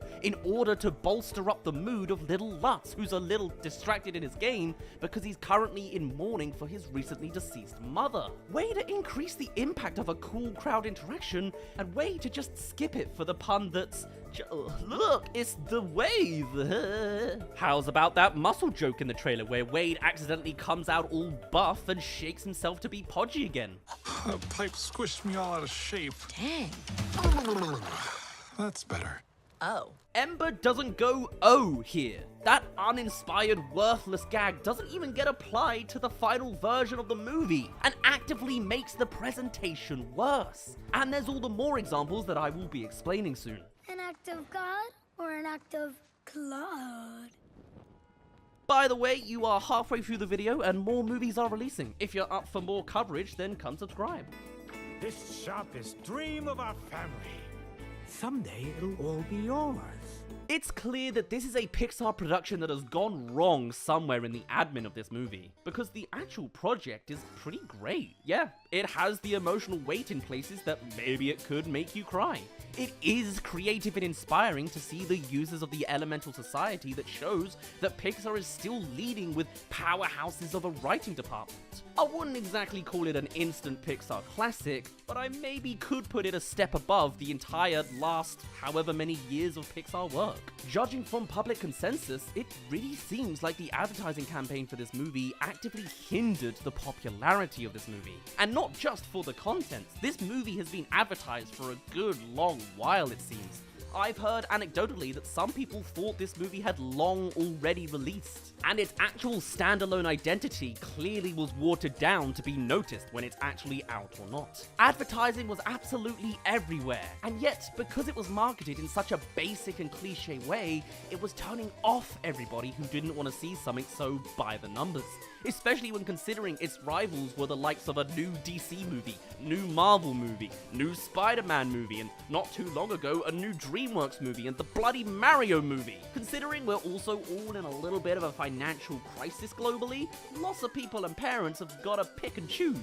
And this is of course going to be the bottom of the priority list. People in the UK still don't know that this movie is a hidden gem yet. Hey, remember Claude? What was the point of Claude in the marketing? This little kid is irrelevant. They are in 2, maybe 3 scenes. They are not relevant to the plot, and just someone who pesters Ember as a kidly NPC. Not to mention, he's the product of a bygone and slightly creepy character cliche of flirting with someone who is dissonant to your current age range. It's kinda getting too late to call it cute when a little boy is flirting with an older woman, when the opposite is clearly not okay. And even worse by the fact that she doesn't establish any boundaries or teach this child or the children in the audience that this is actually inappropriate and not okay. And also, he's cringe. The joke of his character is that he is cringe in this movie, and the marketing department looked at this and said, we need to make this a thing. What were they thinking? Watch this! Oh, but what about the puns? This movie crammed in about as many puns as it could into every little dialogue that they chose to expose to us all, and the puns aren't even the best bit of any of the dialogue. Yeah, there is some, but it always feels more like an offhand comment to bolster up the sides, you know? Toyota is on the back of a logging truck. It's not the forefront of the comedy. That would be far too easy and stupid. In fact, the very fact that Ember's parents are called Bernie and Cinder is because the border control staff cannot understand their original names or even how to spell it. So he just comes up with new names on the spot, based entirely on their race. They just have to accept it without any questions in order to fit into this new land. Wow, that's such a piece of commentary right at the very start of the movie. And later on, the dad character still continues to speak in a broken form of the language, since that so clearly happens to those trying to learn a language later in life. Why not showcase the scene of the parents' trials and tribulations? We get some baby Ember in the marketing, but it's nothing without the messaging behind it. Well, how's about this for messaging? This line.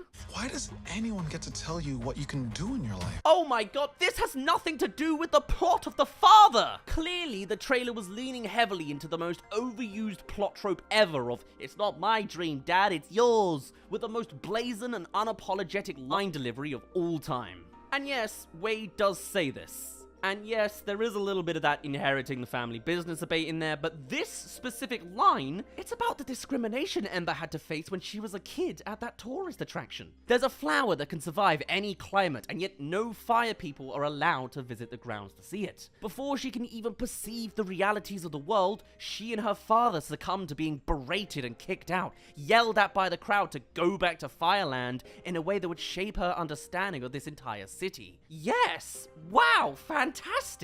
This is a great representation of real issues collected in good storytelling, and none of it is in the trailer. Now, yes, that running the shop story beat is in there. Yes, it's a little generic and cliche, but this movie, I think, is aware of that and attempts to add their own spin on the matter. For a start, Ember doesn't immediately present herself as being uninterested in the business. In fact, the first 2/3 of the movie are spent chasing around the city in order to keep the business running, chasing after a water leak. Well, sure, the business duties have got high pressures, but it's something Ember too is incredibly passionate about and wants to succeed in. It's only way later into it, as she sees more of the other side of life and discovers her glass sculpting abilities could lead to a new internship in another field like building architecture, that she starts to see even the possibility to reject the norms of her life and begin to feel the caging of her existence for being placed on the pathway of family business and no way seemingly out.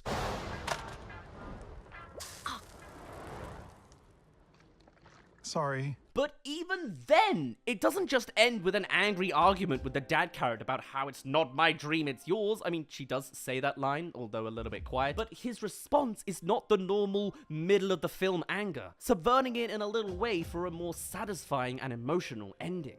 Though it is still all in there, so I can certainly see how it's a pitfall for the marketing team to fall into. It's still a cliche plot, even if it subverts towards the pacing and the ending. And the use of the elements work really well, from the handful of ways the elements do, in fact, mix and integrate. Though also, not a lot really is used for the cloud people or earth guys. Pruning, lightning anger, armpit flowers, and an air pocket underwater. That's about all I remember. Other than surviving car accidents, I guess? It's a shame. Would have loved to see more, but it was kind of far and few between for the others. But sometimes these jokes were literally the worst parts of the movie. Thank goodness they got over-representation in the trailer! There's a really nice recurring theme about parents, as one can imagine, but it goes beyond just Ember's father. There's her grandfather not giving his blessings to his son when he chooses to drop everything and head out to new lands. Or Wade's mother, who is endlessly supportive of him and always tearing up to make a more emotionally mature family set. Even smaller characters like Gale mention how the reason they are so into their sports experience is because she used to come here with her dad when she was younger. Like, aww, I get why that's a bit too niche to put in a trailer, but send over those vibes, please. You show us how this movie is gonna go for tearjerker moments, and you're a surefire win, since that's what Pixar is known and praised for. Is basic and bland the brand image they want these days? They started a bit of the hot air balloon above the rooftops, but then skipped over the heart-to-heart immediately afterwards. But they kept in the pruning. Comedy. More understandable to skip this one, but there's a whole underwater segment with this beautiful music underneath that could have been so nice to include in some form, no matter how brief. Perfect spectacle bait. Missed. Discover Disney and Pixar's Elemental. Welcome to Element City. There's lots of creativity and fantastic writing crammed into the production of this project, and it's such a shame it was snubbed out by whoever's in charge of first impressions.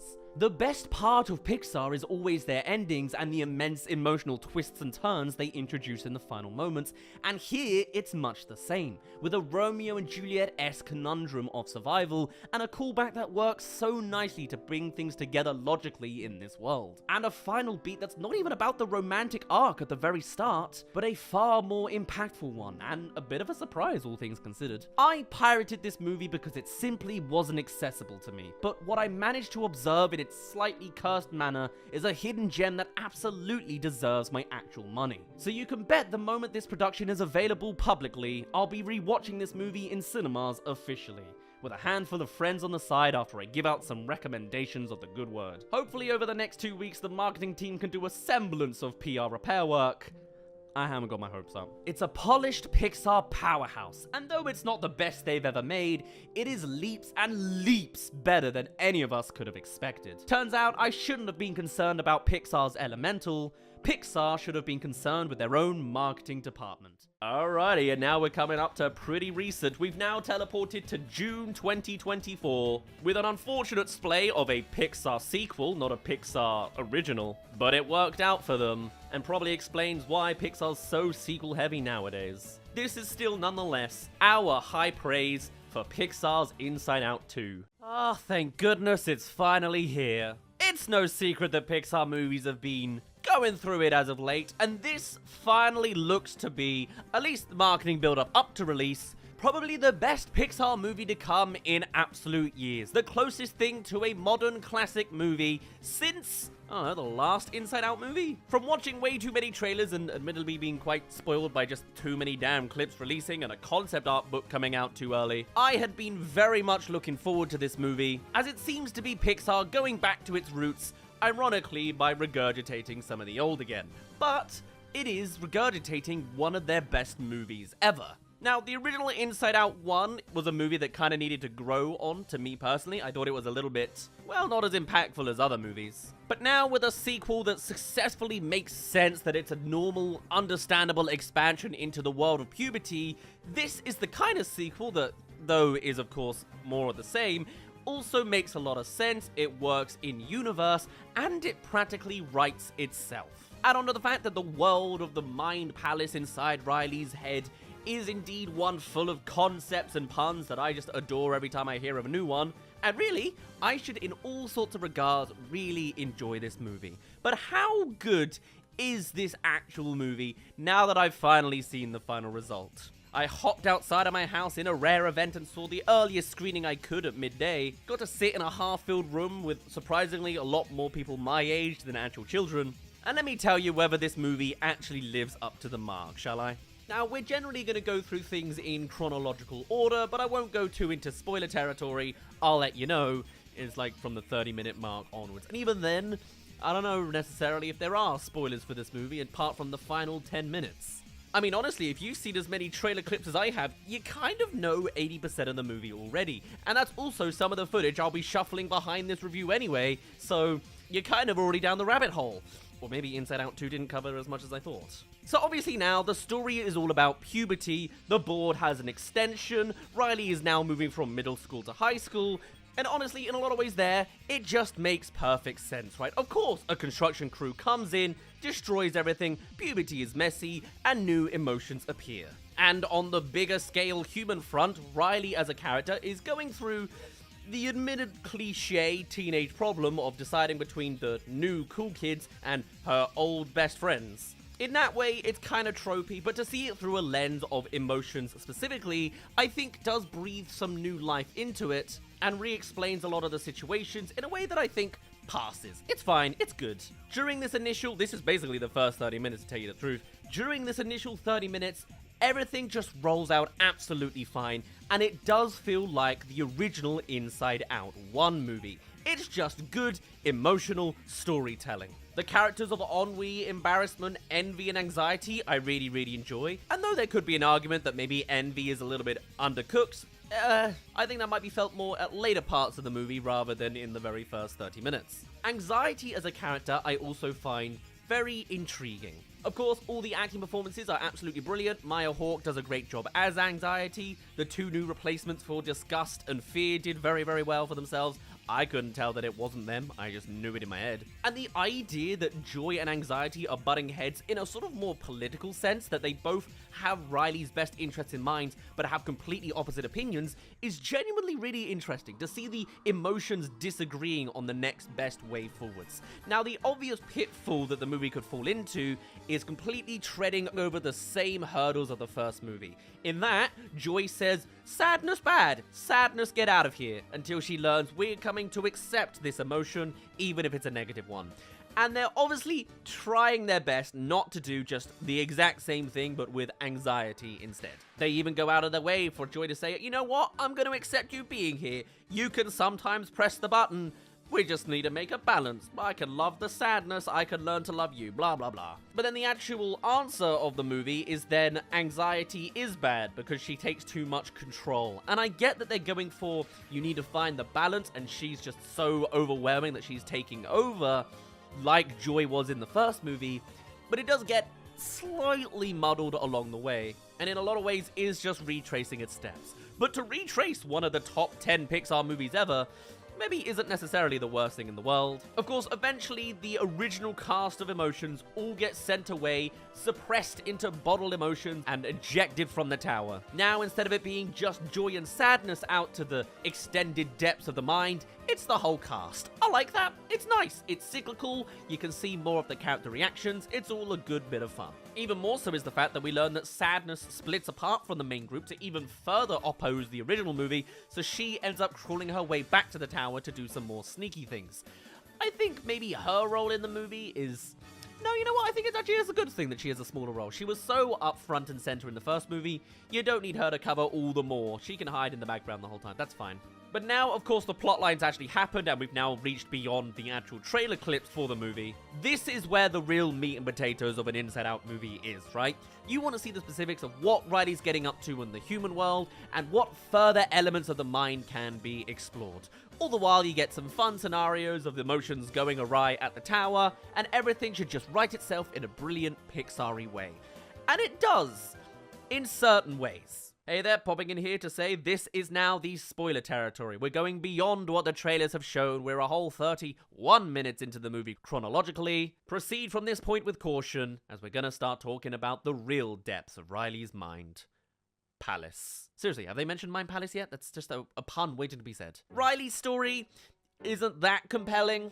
The whole theme being that anxiety does so much, but does also allow envy and ennui to pop in every now and again, so even then she's not that overbearing, just against the original emotions. And it's very much, she's so anxious that she keeps rewriting Riley to push herself harder at hockey, since being good at hockey will give her the friendship that she needs in the long term for the rest of her high school career, since her best friends aren't going to be joining her at this school anyway. Fine, simple, standard, alright. But the really interesting side of things is what happens to the main cast of emotions immediately. And honestly, I'm kind of surprised it does happen immediately, as I kind of almost feel like this is the highlight of the whole Mind Palace. And that is the fact that the bottled emotions end up at the vault, right? Where we instantly find 3 different major characters within Riley's mind. You can very much see the Spider-Verse influences here. It's just Pixar doing its own thing with characters from different dimensions, and by that I mean different art styles. First, you got the Dora the Explorer Blues Clue parody, which is a 2D cartoon dog from Riley's childhood, as well as Pouchy, who's like the map from Dora the Explorer, being the annoying cartoon that likes to address the audience. As a little side note here, there is a moment where they're like, "Can you say Pouchy?" or something like that, and my audience at 12 o'clock in the afternoon, full of 20-somethings, didn't make a peep. I'm kind of disappointed, but yeah, it's a fun opportunity anyway. They're clearly going for that Marvel audience interaction thing, I guess. You then also get another major character in Riley's secret childhood crush, who is a video game swordsman of some sort, who I initially thought was a woman in the mild spoilers I'd seen in thumbnails and concept art, which certainly would have made it more of a notable secret to hide into the depths of Riley's mind in the vault. And then finally you have a gigantic shadowy man in a cloak known as Riley's deep, dark secret. This, to me, is the highlight of the concept of Riley's mind for this movie. I saw snippets of them, be it from the concept art that I was spoiled about, or the thumbnails I saw on the side, or just knowing that they exist. And I thought these three characters would be a major payoff, or I at least would have thought each of them would appear twice. They do not. In a sequel that is said to expand the cast and expand the ideals, I really would have thought for a big Pixar climax, everybody would come together. And to tell you the truth, they don't. They are shown, they are explored immediately in one vault, even though there's like 8 of them at least visible in the movie. 2 of them come back, and only 1 of them is in a satisfying way. And I think this is a giant missed opportunity. With Pixar being a little bit on the back foot more recently, I really saw this Inside Out 2 movie as the next big return to form, with the biggest chance of a big, emotional, super climax of everyone coming together for some story and message that I wouldn't have thought of that would wrap everything together and tell a fantastic story for children to internalize. And spoilers, it doesn't. And this is the first remnant of that issue. But we'll get into the main elements of how and why once we eventually reach that climax. So while the vault is quite disappointing, there's only one vault, there are 3 characters, and they never come back again, we then do get to see the other concepts within the mind. The journey to go out and get the MacGuffin is admittedly different this time, which is nice. Of course, we want to see new things. We don't need to see the abstract world again, and we surprisingly don't even touch very much on the islands, like the Friendship Island and Family Island. It's just mentioned that it's small now. What we do expand instead is a belief system and a sense of self, which is really, really intriguing. It's a lake at the bottom of the tower that has a whole bunch of strings attached to memories that come as Riley's core thoughts about herself. They are the likes of, I am a good person, I am kind, yada yada. With anxiety now in control at the tower, she is single-handedly taking all of her anxious memories and dumping them into the core in order to push herself to be better at hockey. If I'm good at hockey, then I will not be alone. Stuff like that. And in order to change Riley's beliefs in the first place, anxiety at the start of the movie has ripped her sense of self out and shot it to the back of the mind, which is something that Joy also installed. So, along the way to find this MacGuffin of Riley's past sense of self, we see a handful of new concepts, the stuff I really, really enjoy. You've got the stream of consciousness, the sarcasm, the rumor mill, there's a parade of future careers, which I think is a bit more of a stretch. Is that just an American thing? Probably. As well as brainstorms and the like. Now, while I'm also glad to have seen all of these puns, I think maybe I had the experience of being a little bit spoiled too much on the trailers, because practically all of these appear already in the trailers. So actually the new stuff there was to explore wasn't a lot for me personally. And I think with a world like this, I really just wanted to be exposed to more. I think there's about 7 concepts and puns that were involved in this movie, which, when I say it out loud now, sounds like a lot, but it also felt kind of undercooked to me. I think maybe what I was looking for was more puns, or maybe like the smaller stuff, like mentioning on the side, hey, this must be the Mind Palace. Oh, I think we got a bit of brain fog over here. Oh, watch yourselves over here. Here's the constructive criticism. And oh no, it's the spilled milk. She's spilling the beans right now or something. I don't know. Maybe I'm just stupid and I like the puns of it all more. I kind of wanted to see a little bit more of that. That's kind of the highlight of the Mindly concept. And it felt like the sequel could have shown more. And maybe at some point I'll come around to coming up with all the possible mind-related puns in the future. We'll see. What they did do a really good job of, though, is other expansions and showcases of emotions in other forms. There's a point where the main core cast of emotions come to an office setup. where all of the workers are projecting, I guess they're kind of from the dream section, but they're projecting imaginations fueled by anxiety to come up with scary nightmare imaginations for Riley to think about while she's sleeping, and they design it kind of like Disney animators. They're sketching out these animations, projecting it to the machine, and then getting full-on screenshots of Riley's mind. That is a really cool way to demonstrate emotion-led imaginations that are fueling some sort of tone. Every time I, as a teenager, was imagining angry arguments, I could interpolate that is anger in fueling my office people to make projections of imaginary arguments. Great fun. It still opens the door for talking about mental health for children, which on a core foundational level is absolutely brilliant. Ironically, actually, core memories weren't even mentioned at all in this movie, huh? We then eventually do reach the main MacGuffin. Anxiety, on the other hand, by the way, hasn't really done much. Riley has a hurdle with sleeping with the imagination thing and going after a notebook to find out what the coach thinks about her, as well as doing a hockey game with stakes in it, I guess. You know, it's not that crazy, but it's fine. It doesn't need to be, I guess. And our main cast make it to the back of the mind, which is a cool concept in theory, but again, as well, I don't think it was expanded enough. There was just a pile of memories that they had ejected in the past, right at the back of the mind for Riley to not think about. And even the idea of it's the back of the mind, you look beyond and it's just a dark void or a wall, they don't even do. It's just here's a pile of cores. A great marble simulator. Most of this movie is just ball simulator. But it felt a little bit on the world building, especially compared to how much was shown in the first movie. Instead, what it focused on more was a lot more character stuff, which was really appealing. As by this point, Joy is very much losing her spark, metaphorically, they really could have done it literally, because she's struggling to maintain happiness and being a leader of the group when everybody's constantly criticizing her. And the world isn't great right now, and it's such a tumultuous time. That was a really nice expansion. The rest of the team, notably Anger, then come to support her and also showcase that they don't have to be only their emotions.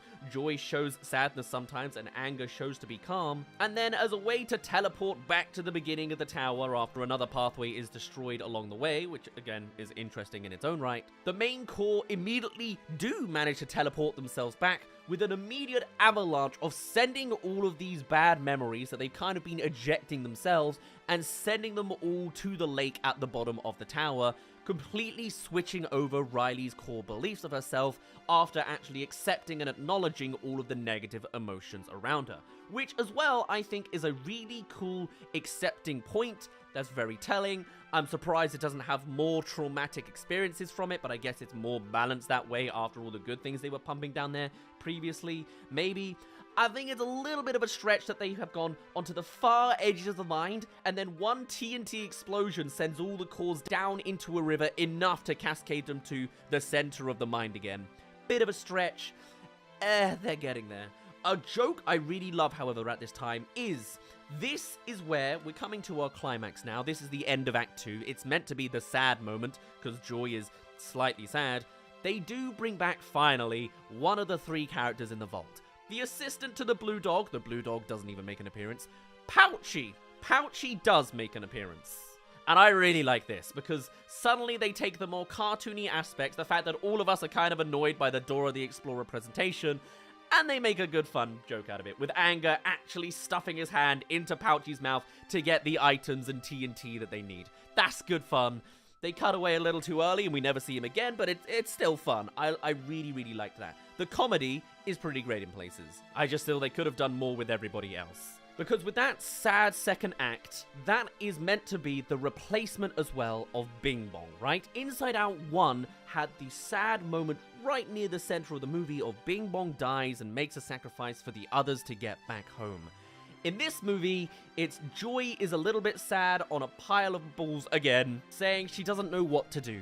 And then the gang come along and they immediately explode into the climax sequence. It is not as compelling as the first movie emotionally, and there is an idea I could come up with to change it that would be very stark, but we'll come to that to the ending. Which we are essentially at, as we now come to the real climax of the story, where I would hope it would be everything all just conglomerates to the core right at the beginning again.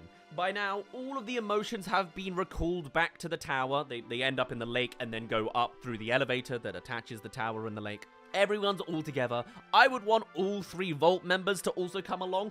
Riley has that deep dark secret. I sure would love to know what that secret is at some point soon. Sounds like that could be a great plot piece to really explore and do something cool with. But instead, the real climax is this, and this is good, right? And hiya, welcome to the halfway mark of the video. This is the quick plug to tell you to subscribe if you haven't already to keep up with any possible animated movie reviews. Cheers for getting this far in. But instead, the real climax is this, and this is good, right?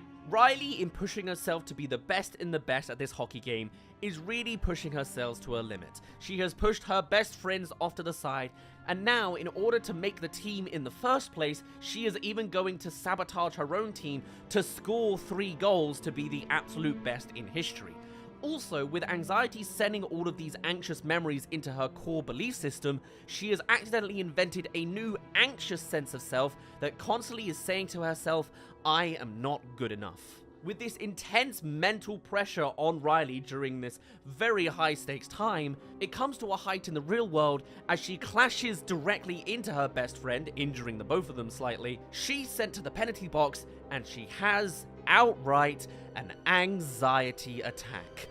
I feel like a bloody idiot that I didn't think about that while I've been seeing all these trailers and the introduction of an anxiety character, but it's very, very cool. Riley is sat on the bench by herself, isolated, her heart rate is pumping, she's clutching her chest, she is literally having a mental breakdown over all the emotional stakes of it all. Meanwhile, anxiety as a character, speeding along the console in a whirlwind of orange strands that she can't control anymore. A fantastic representation of the emotion of an anxiety attack, and showcases that one emotion can't solve all of the issues. At the start of the movie, we saw how every emotion hopped in to make Riley good at hockey, whereas in this one, it's entirely fueled by anxiety alone doing it all. And so instead of the climax that Anger was thinking of punting anxiety out of the tower, the answer, of course, is love. Joy comes in to calm down anxiety from the inside, telling her to let go of the console and she'll step in instead. And I really like how anxiety in her fast mode spinning around the console is frozen in place, turning with only her eyes and crying from being so overworked and overinvested. That's nice, decent, a great demonstration of an anxiety attack. On the other side of things, you have all of the other emotions, meanwhile, witnessing the embodiment of Riley's belief systems, now dumped with all of these negative emotions as well that were previously at the back of her mind. Now saying things like, I am a kind person, I am a selfish person, I am mean, I am brave, I'm not good enough. Everything crushing together all at once, with emotions from everybody all coming together. It's also a moment for the rest of the emotions and Joy to realize that no emotion can decide who Riley is. Riley has to come to that conclusion herself. It's not right to eject bad emotions out to the back of the mind, and it's not right for only joyous emotions to be fueling Riley's belief system. Everyone's emotions needs to get in there to form the full picture. That is nice conceptually. I really, really love that. It's a great sequel ending for the movie. I was a little bit naff on the idea that all the emotions also come together to physically hug the embodiment of Riley's self-belief system in order to calm her down from her anxiety attack. The fact that the emotions calm her down? Great. The fact that they physically hug Riley's belief system, just a knot of strings? It wasn't as much for me. And that there is the climax of the story. She has an anxiety attack, she calms down. The consequences of her actions on that hockey game aren't really established other than her apologizing to her best friends, but not apologizing to her own team. She's instantly being given a slot in the team. She succeeded after doing even that damage because Despite the fact that she wasn't a team player and was specifically injuring another person, there isn't a more deeper meaning that maybe Riley lost the game and has to become a slightly better person. Do it next year, it's fine, not the end of the world. And it's just not as tear-jerky as the original movie or as the best of Pixar content. And maybe that's what Pixar's going for now. They're not going for a movie that'll make you cry, just a movie that'll make you feel. But I think that is a negative thing. Inside Out 1, I had to actually have grow on me a little bit. The Bing Bong scene, yeah, I could see how that makes people cry, but the ending as well, I thought was just a little undercooked, and here I feel kind of the same. The plotline itself is brilliant 85% of the way in. It wrote itself, the concepts, the explanations, it all just rolled together so naturally that it's brilliant, it's Pixar at its best, it's better than Lightyear, better than Turning Red, better than Luca, better than Soul, better than a lot of Pixar movies in a good long while. It is a return to form, a W that Pixar has needed for the longest of times, but there's just that last little nag for me. And I've got all sorts of notes now that I've told you the full spoilers for how I think things could be changed, improved, things I liked along the way. Let's get into it, right? The main idea being, it was a pretty decent Pixar climax. It just feels also slightly watered down. A little bit mild, you know? A bit of a milquetoast Pixar ending. With the main meat and potatoes being brilliant, it just didn't stick the landing 100 out of 100 for me. But the presentation of the anxiety attack was great. Let's talk about Deep Dark Secret, shall we? Now, I of course was spoiled from this due to the concept art, but also I thought was gonna be a really nice ideal, right? It makes a lot of sense that there is a secret at the very core, and we've got to address and accept it to move on for a really good climactic ending to some degree. I'll tell you what the Deep Dark Secret actually was. It was a gag. That's what it was. You know how people hated the post-credit scene of Doctor Strange Multiverse of Madness? Yeah, it was that. It was just, hey, Deep Dark Secret, it's time for you again after you said not yet and closed the vault on yourself. What was the Deep Dark Secret? And it was something not that worth it. It was that Riley burnt the rug that one time. That's it. That's all. Okay. That, even if it's a joke, is massively, massively disappointing. The very thing about your audience demographic is that they are typically children who are naturally curious. To establish, ooh, here's a secret, and then not have it be something fun and good, just fun and comedy, I don't know, man. I think it could have been a lot better. To be fair, the headcanon I had in my head was a very stark choice that I would be surprised if Pixar did. It's a very brave chance. And maybe we'll expand it properly in a future video. Spoilers, I thought it was that she had a crush on a girl. But hey, getting onto that topic with Pixar and Disney doing that up front and center has already been a source of contention from the internet and parents for some reason, so we'll get there in the future. Another thing I think that doesn't help this is actually, when I looked at the concept art imagery, I didn't realize necessarily that any of it was going to be cancelled. I knew that there was a cancelled character in the form of Shame, but I still thought there might have been some representation of her lair, or the SS brain fart that was shown in the book. They don't exist. I also specifically saw this particular imagery here, and I thought, oh, that's the real climax we're gonna get to soon. The idea that at some point, Joy's gonna be in the deep dark section somewhere against some big dark tentacle monster. I was waiting for that, expecting it, and the fact that it didn't happen, and I thought it would because maybe the anxiety attack was the end of Act 2, and there was still the deep dark secret, you know, something got lost on me along the way. Is that a fault on me for witnessing spoilers and trying to extrapolate that that's where it's going? Or is that a fault on the Pixar marketing to send those spoilers out early and open up the wrong expectations? Or maybe I should read what was actually included or not and read the actual pages, I don't know. Still, that was a shame on that front. That being said, with every complaint I have all sorts of praises as well. I do like the expansion of the rumor mill and how they're like, don't they have any journalistic integrity? I think that's a lot of fun. I certainly wouldn't have come up with the rumor mill, which is literally a windmill sending out newspapers of rumors.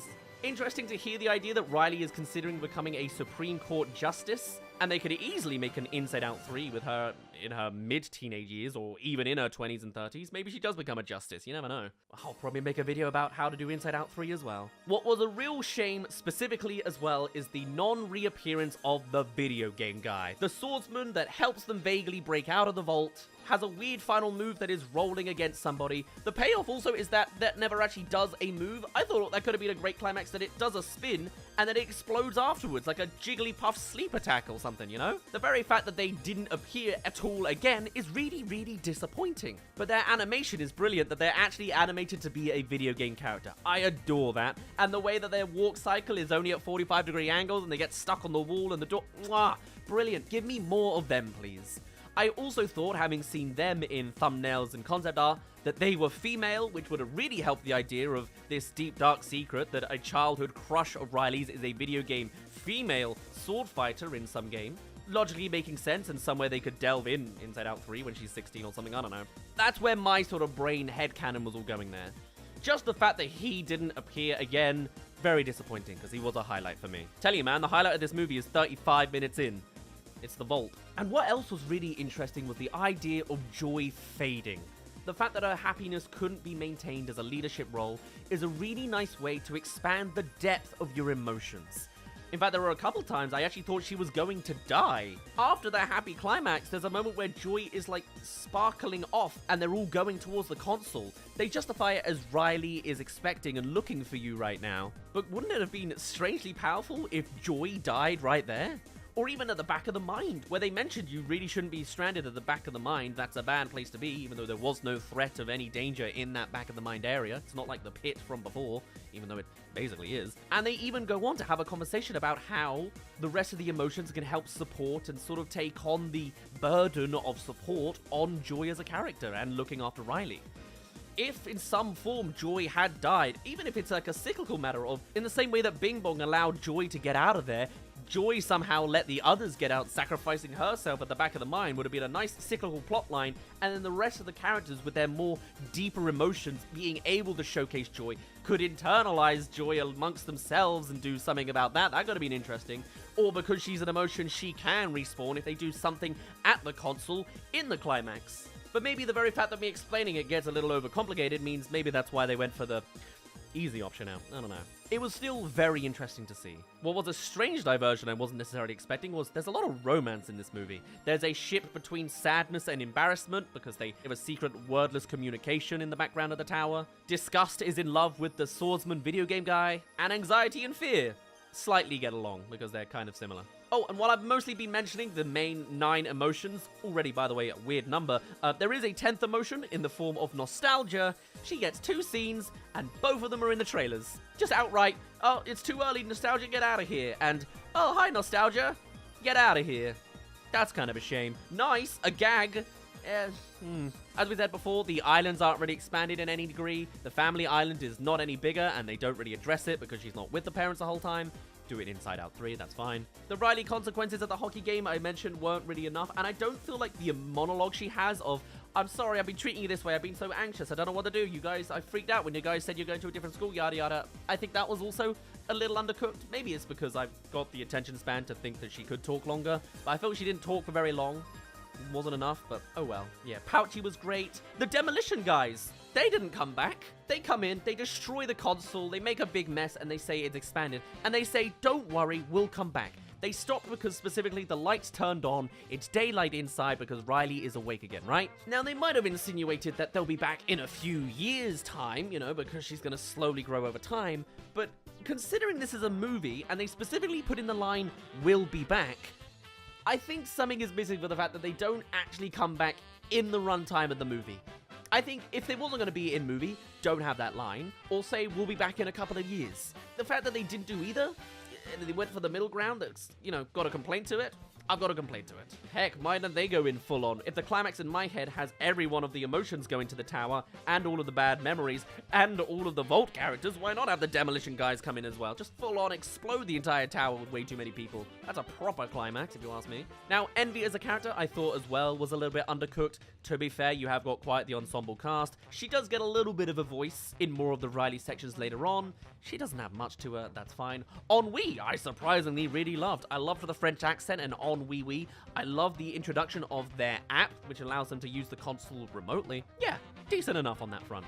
I liked that the correct ending and best timeline for Riley was just her having joy during the hockey game. Instead of stressing about the result, she was just enjoying the moment in the moment. That's a really nice message to tell the kids in the moment. I still disagree that Riley shouldn't have been selected from that, especially because also they established in the coach's notebooks that she said Riley is not ready. So why does 2 scores, interrupting your own team and whacking one of the enemy team count as, oh, she's ready now? Not to mention, inside her head in the epilogue, Anxiety is just given a chair to sit to the side. It's fun that there's a pun that says anxiety without the E, it's anxiety. But also, is that not kind of the bad message from Inside Out 1, where, like, why is this not just a seat for sadness to say, oh, you shouldn't contribute, you're a negative emotion? That gets a little muddled along the way. To say this movie is muddled would be very, very wrong. It looks more like there was a deeper, more conceptual movie in its core, and it's been shaved off around the corners to be successful, but not too complex, bringing it down to more of its basic bones to make sure it succeeds during a time where Pixar's been a little bit unbalanced and unsure. To me, this movie is a 9 out of 10. It is a 95 out of 100, maybe 96, but that final 4 to 5 points is just because the climax wasn't as good as it could have been, and there was no end of Act 2 real sadness to the likes of Bing Bong. To me, Pixar is at its absolute best when it really brings the waterworks, and this movie just wasn't that, ironically, emotional. It was a bit, it was a lot not. There are a lot of expansions they could have done, and they kind of left it be. I don't like that Deep Dark Secret was a gag. I wish we could have seen more concepts. And it doesn't necessarily have to be a gay plotline to be better, but I am probably going to keep that in as my headcanon. I also believe, actually, in the imagination scene, there is someone who snuck in the meme of the guy looking at the other girl on the street, and one of them is Val, and the other one is the boyfriend crush from the last movie, so hey, there's theories in there. Riley likes to wear a lot of rainbow colors, you know, so I'm going to keep it as a headcanon. That's a great plotline to run with anyway. It's a coming-of-age puberty story. She doesn't know where she is on an identity front.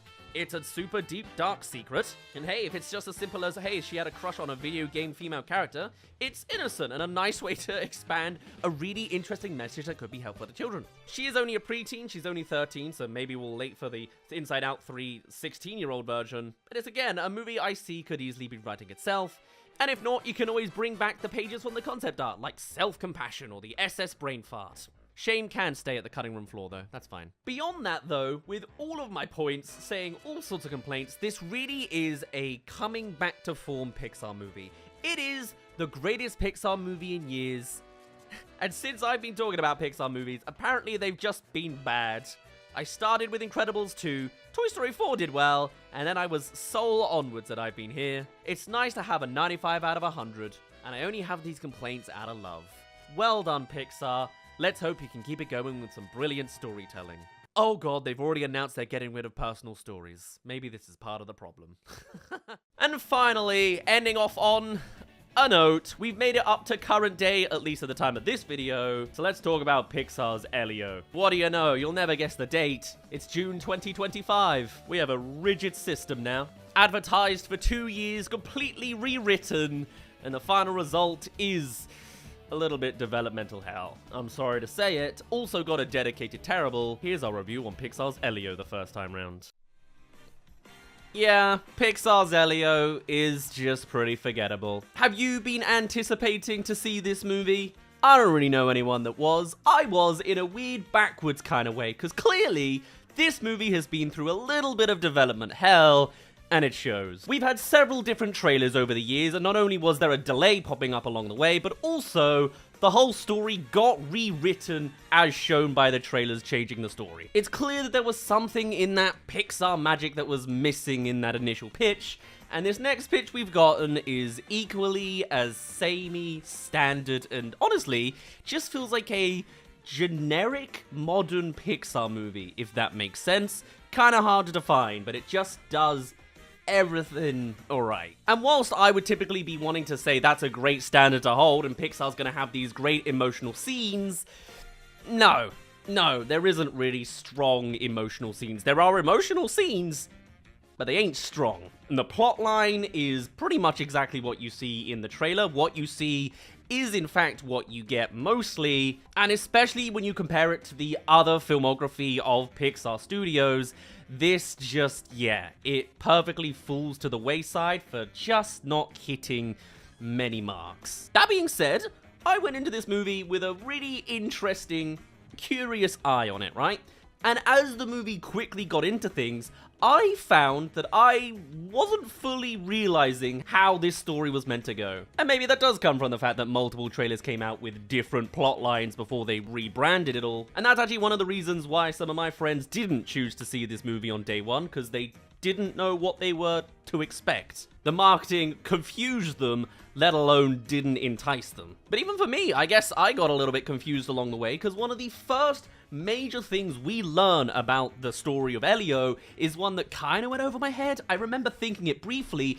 I think it was mentioned in the synopsis of the second version of the story, but never in verbiage from the trailers. You know, the motherly character in the Elio footage? It's not his mother. It is, in fact, his auntie, because his parents both died in some accident, and Elio is a grieving child of orphanage. That's not right. And Elio is a grieving orphan. This is the relationship mirror to, ironically, Disney's Lilo and Stitch. It's Lilo and Nani, done by Pixar, weirdly at the same time as the remake came out. That already massively changes the dynamic of the relationship in my head, and I didn't come to expect it. Did you know that? You would have had to have read the description of one of the latter trailers and forgotten or ignored the part where he says, "Goodbye, Mum," on a phone call in the original trailer, because that scene is deleted. It's from the old story. So they changed what the relationship was and then didn't clarify that in the rebrand. Already off to an interesting start, and I sort of came into this thinking, oh, maybe they've done a bit of an elemental. Maybe this is all the marketing department's fault, and there's gonna be changes that make it the better movie than what it seemed like it was going to be. There are some changes, some notable ones. They've doctored some of the shots to be different and almost worse in every scenario. But before we even get there, I'm going to try not to be too spoilery early on. We'll get to the spoilers as we go, but we will go a little bit into the chronology of the plotline. With this being a space movie, the very first shot of the film is Earth, and then it zooms out, and you know, you get that like nice cosmic tone for what this movie is.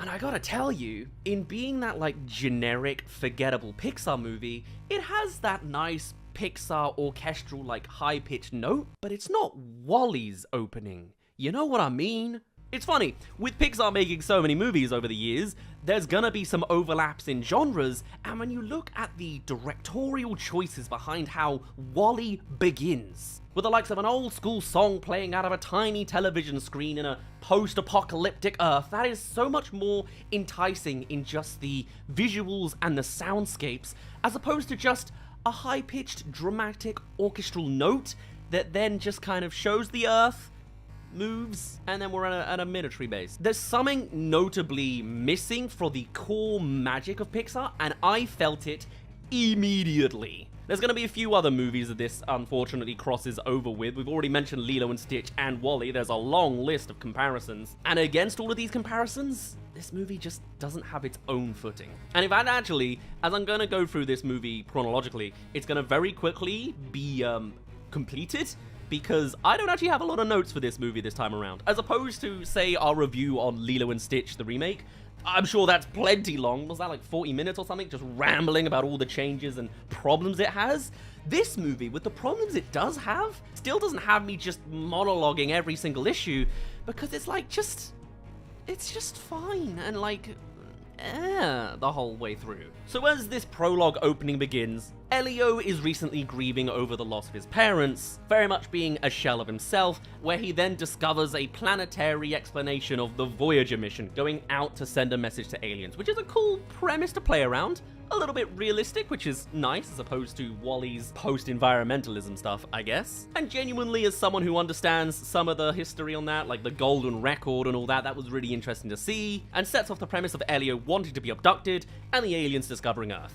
Nice. We'll then get a montage of Elio wanting to be abducted. It's very much what you've seen in the trailers, staring up at the sky with a little colander on his head. And then with his antics, he starts taking things further, sending out a message to aliens, not by a phone call that's meant to go to his not mum, but just because the aliens have managed to receive a response and there's an opportunity to talk into it. And there's a little bit of fun there. They introduce a new, like, conspiracy theorist kind of scientist guy. Kind of a cliche, now that I think about it, actually. It's a very generic character, but the delivery of his lines is absolutely fantastic. And the animation, brilliant, as always. With it being a Pixar movie, it has some nice camera effects. They do a lot of reality lens stuff, like changing the focal length and all this. There's a couple of shots as well that are in slow motion, like it's filmed as if it was at 1 frame rate and then they slowed it down to look realistic. It's a directorial choice. It's not the greatest in the world, but it's nice to see something. And some of the presentation's really, really nice, like how the aliens communicate via the screens. You've seen it in the trailers. It's nice, funky effects of text that sort of pops out of the screen as well and makes them face. Visuals, nice. Elio is then sent to a military boarding school where we do see he is actually actively bullied by a couple because he fobbed them off over a radio club that he invented. It's kind of cringe, I guess that makes sense. But then we get to the real meat and potatoes of the plot line, Elio getting abducted, and already here, this is probably like the scene that is the most prevalent in all of the trailers, right? It's Elio staring up at the lights, getting taken. Sometimes he's pessimistic about it, sometimes he's optimistic, depending on what version of the story you're running with. There is a massive element of this scene that I think is genuinely, like, again, made me think, oh my god, they've just messed up the marketing. There's something really, really golden to be had here, and we just don't see it in the trailers. And maybe they didn't want to spoil something. But I don't think it's worth a spoiler. It's way more interesting on the sci-fi front, if you ask me. And that is the fact that the bullies of this boarding school are in this scene. They are seen in the silhouettes alongside Elio, but the reason they're there is not because they notice the aliens and respond, it's because they themselves are frozen in time. I guess you can kind of see it in the fact that there's a big watery wave that's frozen. It's not part of the ship. It is the ship freezing time to abduct Elio out from his little pocket, and the bullies are literally frozen, holding Elio in place for him to then slip out of, and they're there in that moment where Elio's able to take a step away. That's brilliant. I loved that, and if that was in the trailer, I'd be like, ooh, there's a little bit more of that sci-fi element. Let's, you know, see something. Instead, what they decided to show in the marketing is just generic boy gets abducted in generic alien abduction. Now, unfortunately, that time freeze thing doesn't really come back in a substantial way. It's just a nice directorial choice and one I really, really am on board with, but it feels like just another symptom of a very generic standard movie that in trying to, I guess, be so on the line, doesn't stand out either. Now, it's from here we get the same typical montage you would expect to see from the trailers. Most of the story is what you get from the trailers. It's not hiding a big secret. We'll get more to that as we go on. There's a communiverse, as it's called, a bunch of aliens getting together, sharing their knowledge and generally being peaceful. And it's interesting the direction they choose to take with it that makes a lot of sense, keeps it simplified and allows for plotline 1, I guess, and that is that strange evil guy that's now evil and not a sidekick on the side is a threat to the communiverse. He is gunning for membership, as is Elio now. There's apparently they're looking for candidates and there's two rivaling each other, I guess, in their sister. I don't know, whatever, don't worry about it. Anyway, because he is rejected, because he wants to dominate the universe and combine knowledge to be a powerful warmongerer, he is banished and then he decides to attack the communiverse instead. And every alien species doesn't want to handle it because they don't know how to do conflict negotiations. They just avoid and leave from any warmongering alien species. Interesting. Alright, covers a lot of the world building, I guess, in the background, because you would wonder, surely that's a trait they would have to deal with. They just don't, and the humans have to do it for the first time. Okay, cool. Elio then signs himself up as doing it as their leader in order to find a place and be accepted and not be taken back to Earth with this failed membership thing, where they were about to run away to the edge of the universe. Okay, that's the plot. You've seen it from the trailers. Where do they go from here? Well, there is another element of the marketing for Elio that's in preview scenes, but not in the trailers. Again, I don't know why they were hiding from the sci-fi elements from this sci-fi space movie, but we then get introduced to the concept of cloning gel of some sort, whereby Elio gets a DNA sample, they make a clone of him, and send that clone back to Earth in order to replace him. Classic alien abduction storyline stuff. And actually, the clone's probably one of my favorite parts of the movie. He's quirky, he's fun, he's kind of a standard, I'm just a happy-go-lucky guy, not really caring about things, and he, you know, does some little moments. He chops off his own finger and then sticks it back on in the background. But it's nice. It's fine. With that, then Elio goes on to negotiate with this villain. It's just kind of like, what you're hearing of this plot line, it's just kind of simple. Like, there's no plot B, I guess, other than the clone having good times with the aunt.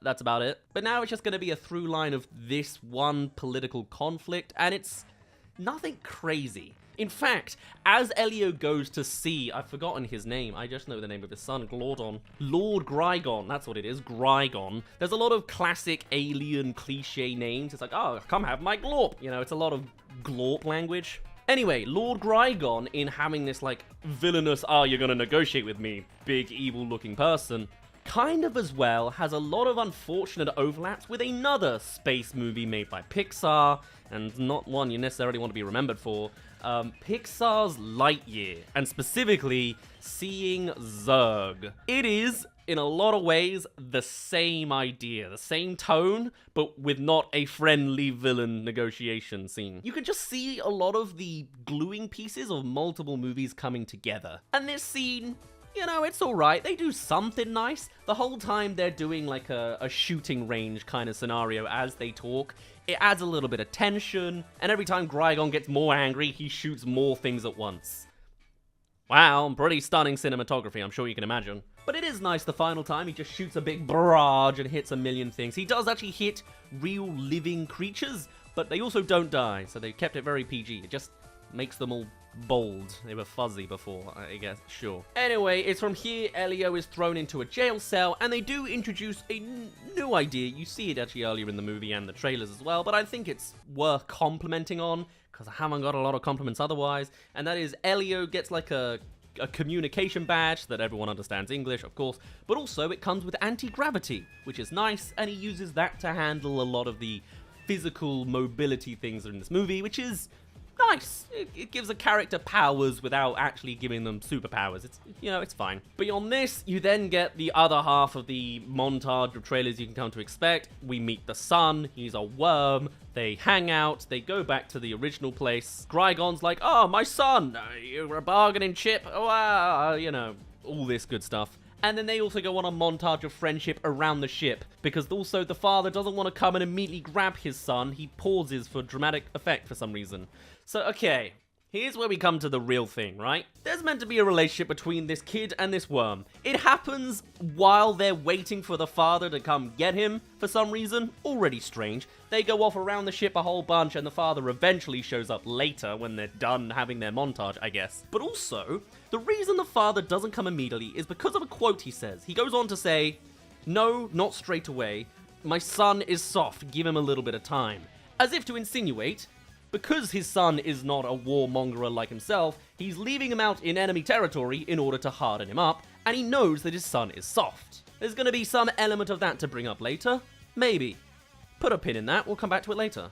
While Elio and the worm also have a very quick montage of friendship, it's then here, immediately, we have that emotional scene on the bridge. Hey there, yes, you've made it to the halfway mark of this video. Come subscribe if you haven't already for more animated movie reviews. They happen all the time, all through the year, so there'll certainly be more in future. Alright, back to the second half. We have that emotional scene on the bridge. Now, this is a scene we've seen a couple times in the trailers, and I've been keeping an eye on it because I was thinking, this is the point. This is the bit, right? Pixar always has an incredible emotional scene, and it's always a gut punch, and there must be some secret from the trailers we're just not seeing. No. No, there isn't. That is the scene, that is pretty much the whole scene, and there is no basis for anything they say. Elio has just spent all this time being alone, finding aliens, and then being so welcomed, so demanded by everyone that's here, and now that he's finally found a friend, and also is adored by everyone around him, he sits down randomly on the bridge and says, "I'm alone, nobody wants me. Even here, maybe nobody wants me." And he goes and has a little bit of a moment, and then the worm's like, "Well, I like you." And then that's kind of it. And it's like, where is this coming from? That's an okay talking point. It's an okay grounding for an emotional scene if you could base it off of some events that make it line up. Sure, I guess Elio's just had it in the back of his mind, and it's now that he's got friends, it's not going to necessarily go away. Depression can come in many forms if you really want to go in that direction, but he's just been adored by everybody. He's doing, apart from the main villain, who he's already actively worked out and solved that conflict with his bargaining chip thing, everyone adores him right now. So why is it now that he's sitting down and saying, "I feel so alone"? If it's a point that he feels alone while surrounded by people, you could make a point about that. It doesn't. It is just a generic emotional scene with none of the depth of the emotion, none of the grounding that sets up the emotion, unless it was already the Earth that this happened. Like, it's not connected to that. It kind of is. It's just like it's just a grudge he has. I don't know, man. I was really hoping there would be a secret in this movie that the trailers weren't showing, and then it's marketing's fault. But no, I think the marketing was doing the damn best it could, because there's just no substance here. There really, really isn't. The trailers as well love to have a big pop culture song choice in the middle of it just to try and get the general audience into it, and unfortunately, that's reflective of the movie as well. Very early on, there's just a loud pop culture music choice shoved in at the start, and it's like, come on, man. I know WALL-E started with a real-life song, but at least it's like thematic and of its time and says something in universe. They do it a couple times in this movie. Admittedly, once when they press the radio on the car, classic, but still, like, it just feels like a generic movie running with the odds. It feels like a Pixar movie that doesn't have a threat. It doesn't have a rival, so it's just so untrying in pushing the mold because it doesn't feel threatened.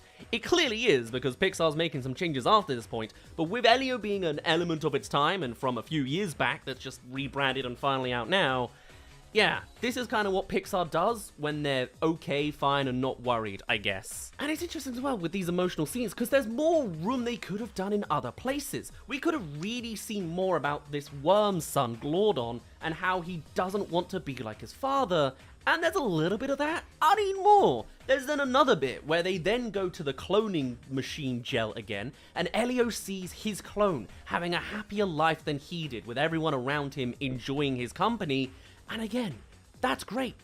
Elio looks briefly sad, and then we move on. That looks like a real, solid, emotional core idea. You could have even gone extra further and say that Elio, after discovering the clone machine works on DNA, tries to find the hairs of his mum and dad somewhere just to clone them and bring them out. There's a lot of room for really strong emotional scenes, and there's none of it in the delivery or the setup or the just execution of any of it. And it's a real shame, because I think there's a couple other places they could have added a little secret extra hint of a layer, and it's just not in this movie. Anyway, now we go into spoiler territory, because you basically can only surmise this much from the trailer. Well, you can probably guess the end of the plot, but we'll get there.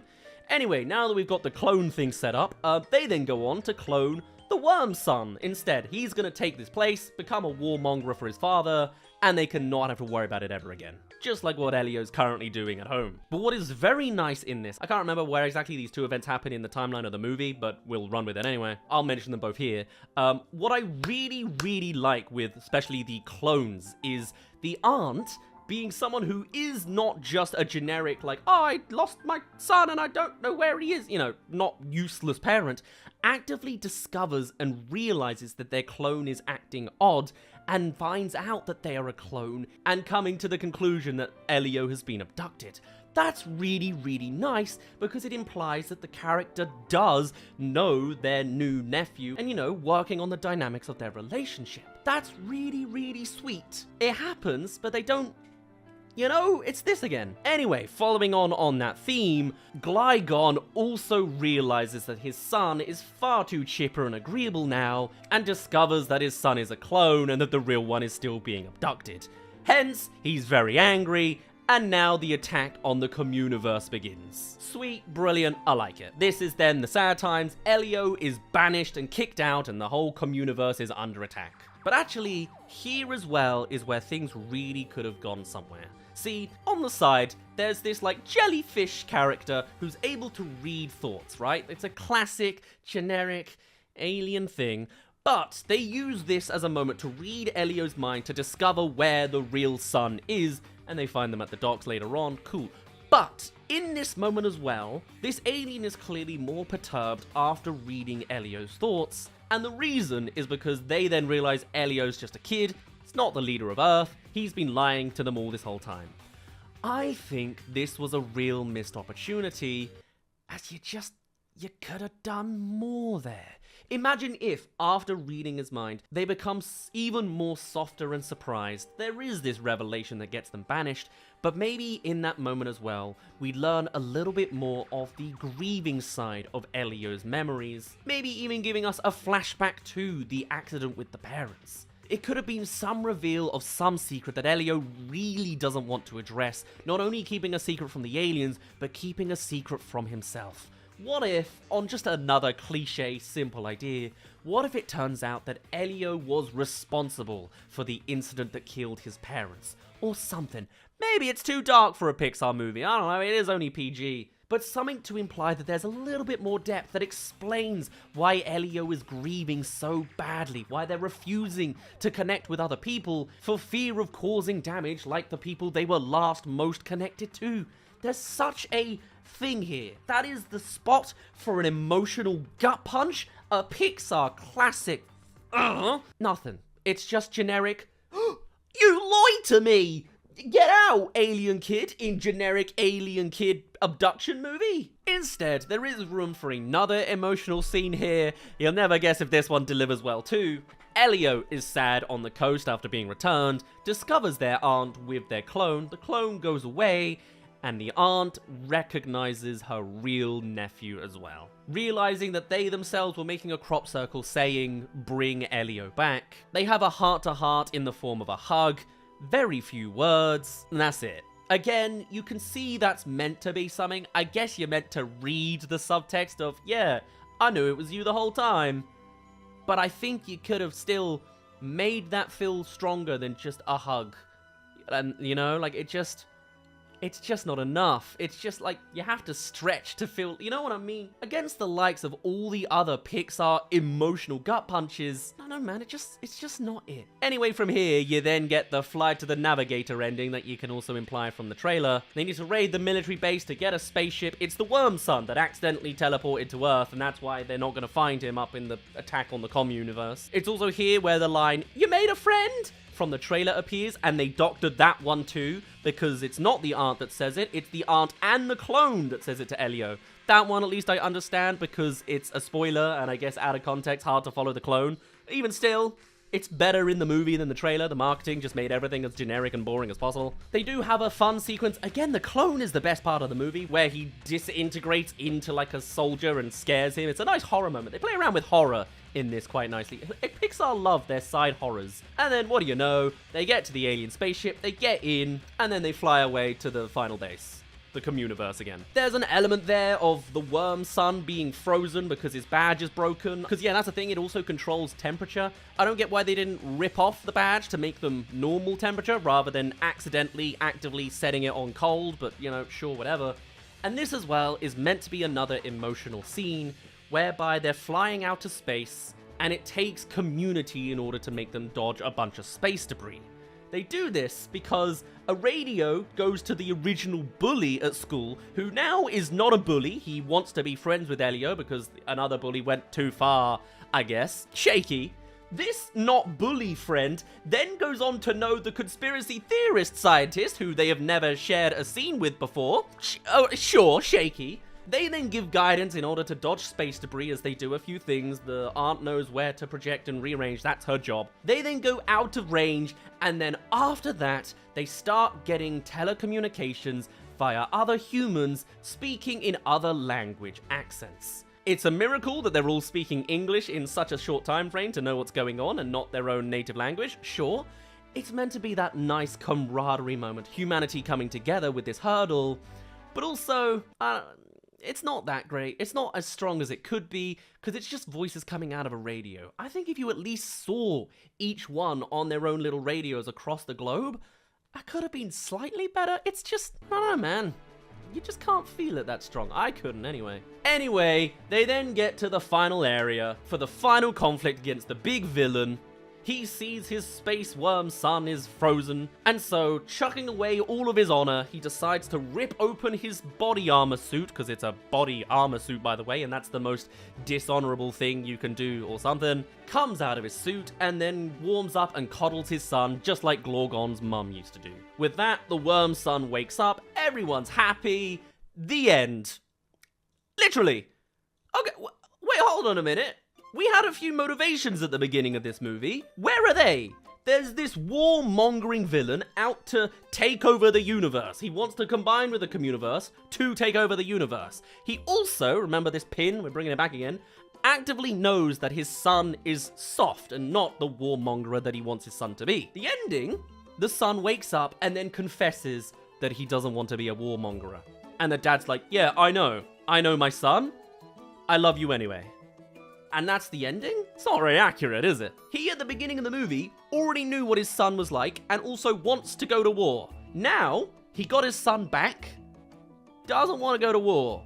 Or maybe he does and we're not going to address it. You could even say it's an element of, oh, he briefly lost his son, so he wants anything to get it back. Cool.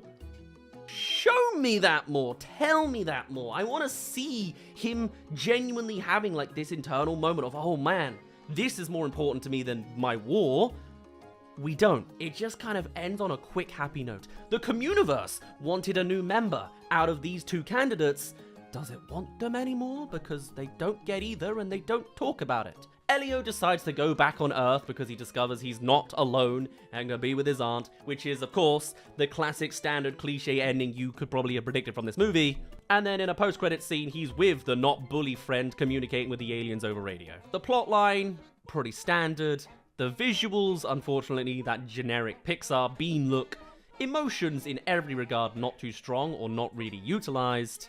There's a couple of sci-fi references in there. I spotted particularly Alien and Star Wars. Cool. But they didn't really lean into the grieving that is at the core of this protagonist character. All the motivations from the start of the movie are missing. They occasionally do things in another alien language, which is nice. They have the translators and sometimes they're there, sometimes they're not. And it's just like, yeah.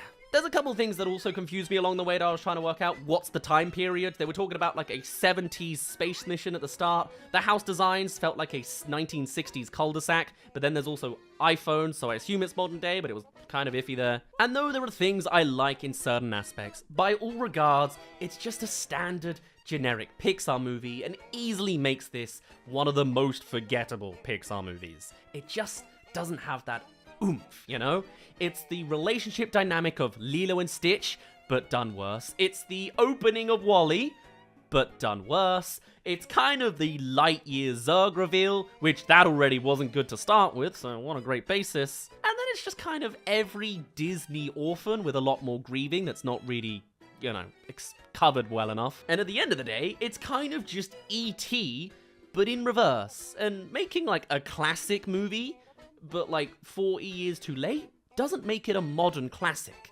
It just makes it not a groundbreaker in any regard. It's just a movie in the year. Looking at the marketing of Pixar's Elio, it was kind of confusing if it had any legs, if it had any oomph, and I thought if there's anything that could save it, there must be a secret. Having seen it, there are a couple of shots that look worse in the trailer than the full thing because they didn't want to spoil that they had some cool-ish generic sci-fi ideas. And that's it. I think there's a reason that the marketing's not been too explosive and Pixar's already talking about the future ones.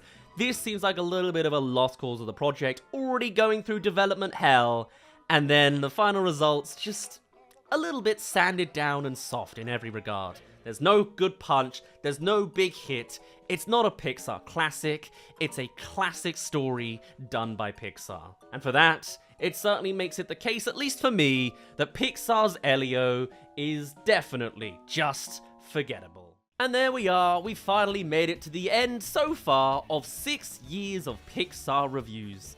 I will of course always keep up with the latest Pixar movie, Ironic that I started pretty much at the very start of a very negative era for them. Lockdown itself was a nightmare, and then when they came out the other side, it wasn't usually great. But it does seem like we're now going on an upwards trajectory. I think we'll see. Give it a few more months and there'll be a review on this channel all about Pixar's hoppers. I forgot the name for a second there. That'll be March 2026. Then we've got June 2026, June 2027, and then to be determined and to be determined. What do you think the odds are it's just more Junes? That would be my pick. But otherwise, for now, I'll finally put a pin in it there. My name's been Daz. Thank you very much for reaching the end of this compilation. Do tell us your thoughts on each and every Pixar movie, and in some form, we'll eventually cover every single Pixar movie. We've done a bunch of amazings and terribles, but there's some nitty-gritty ones I haven't gotten around to yet, so that'll be a compilation maybe the end of next year. We'll see. I'd love to hear all of your thoughts and more, but on that note, I shall see you all in a little bit. Cheerio!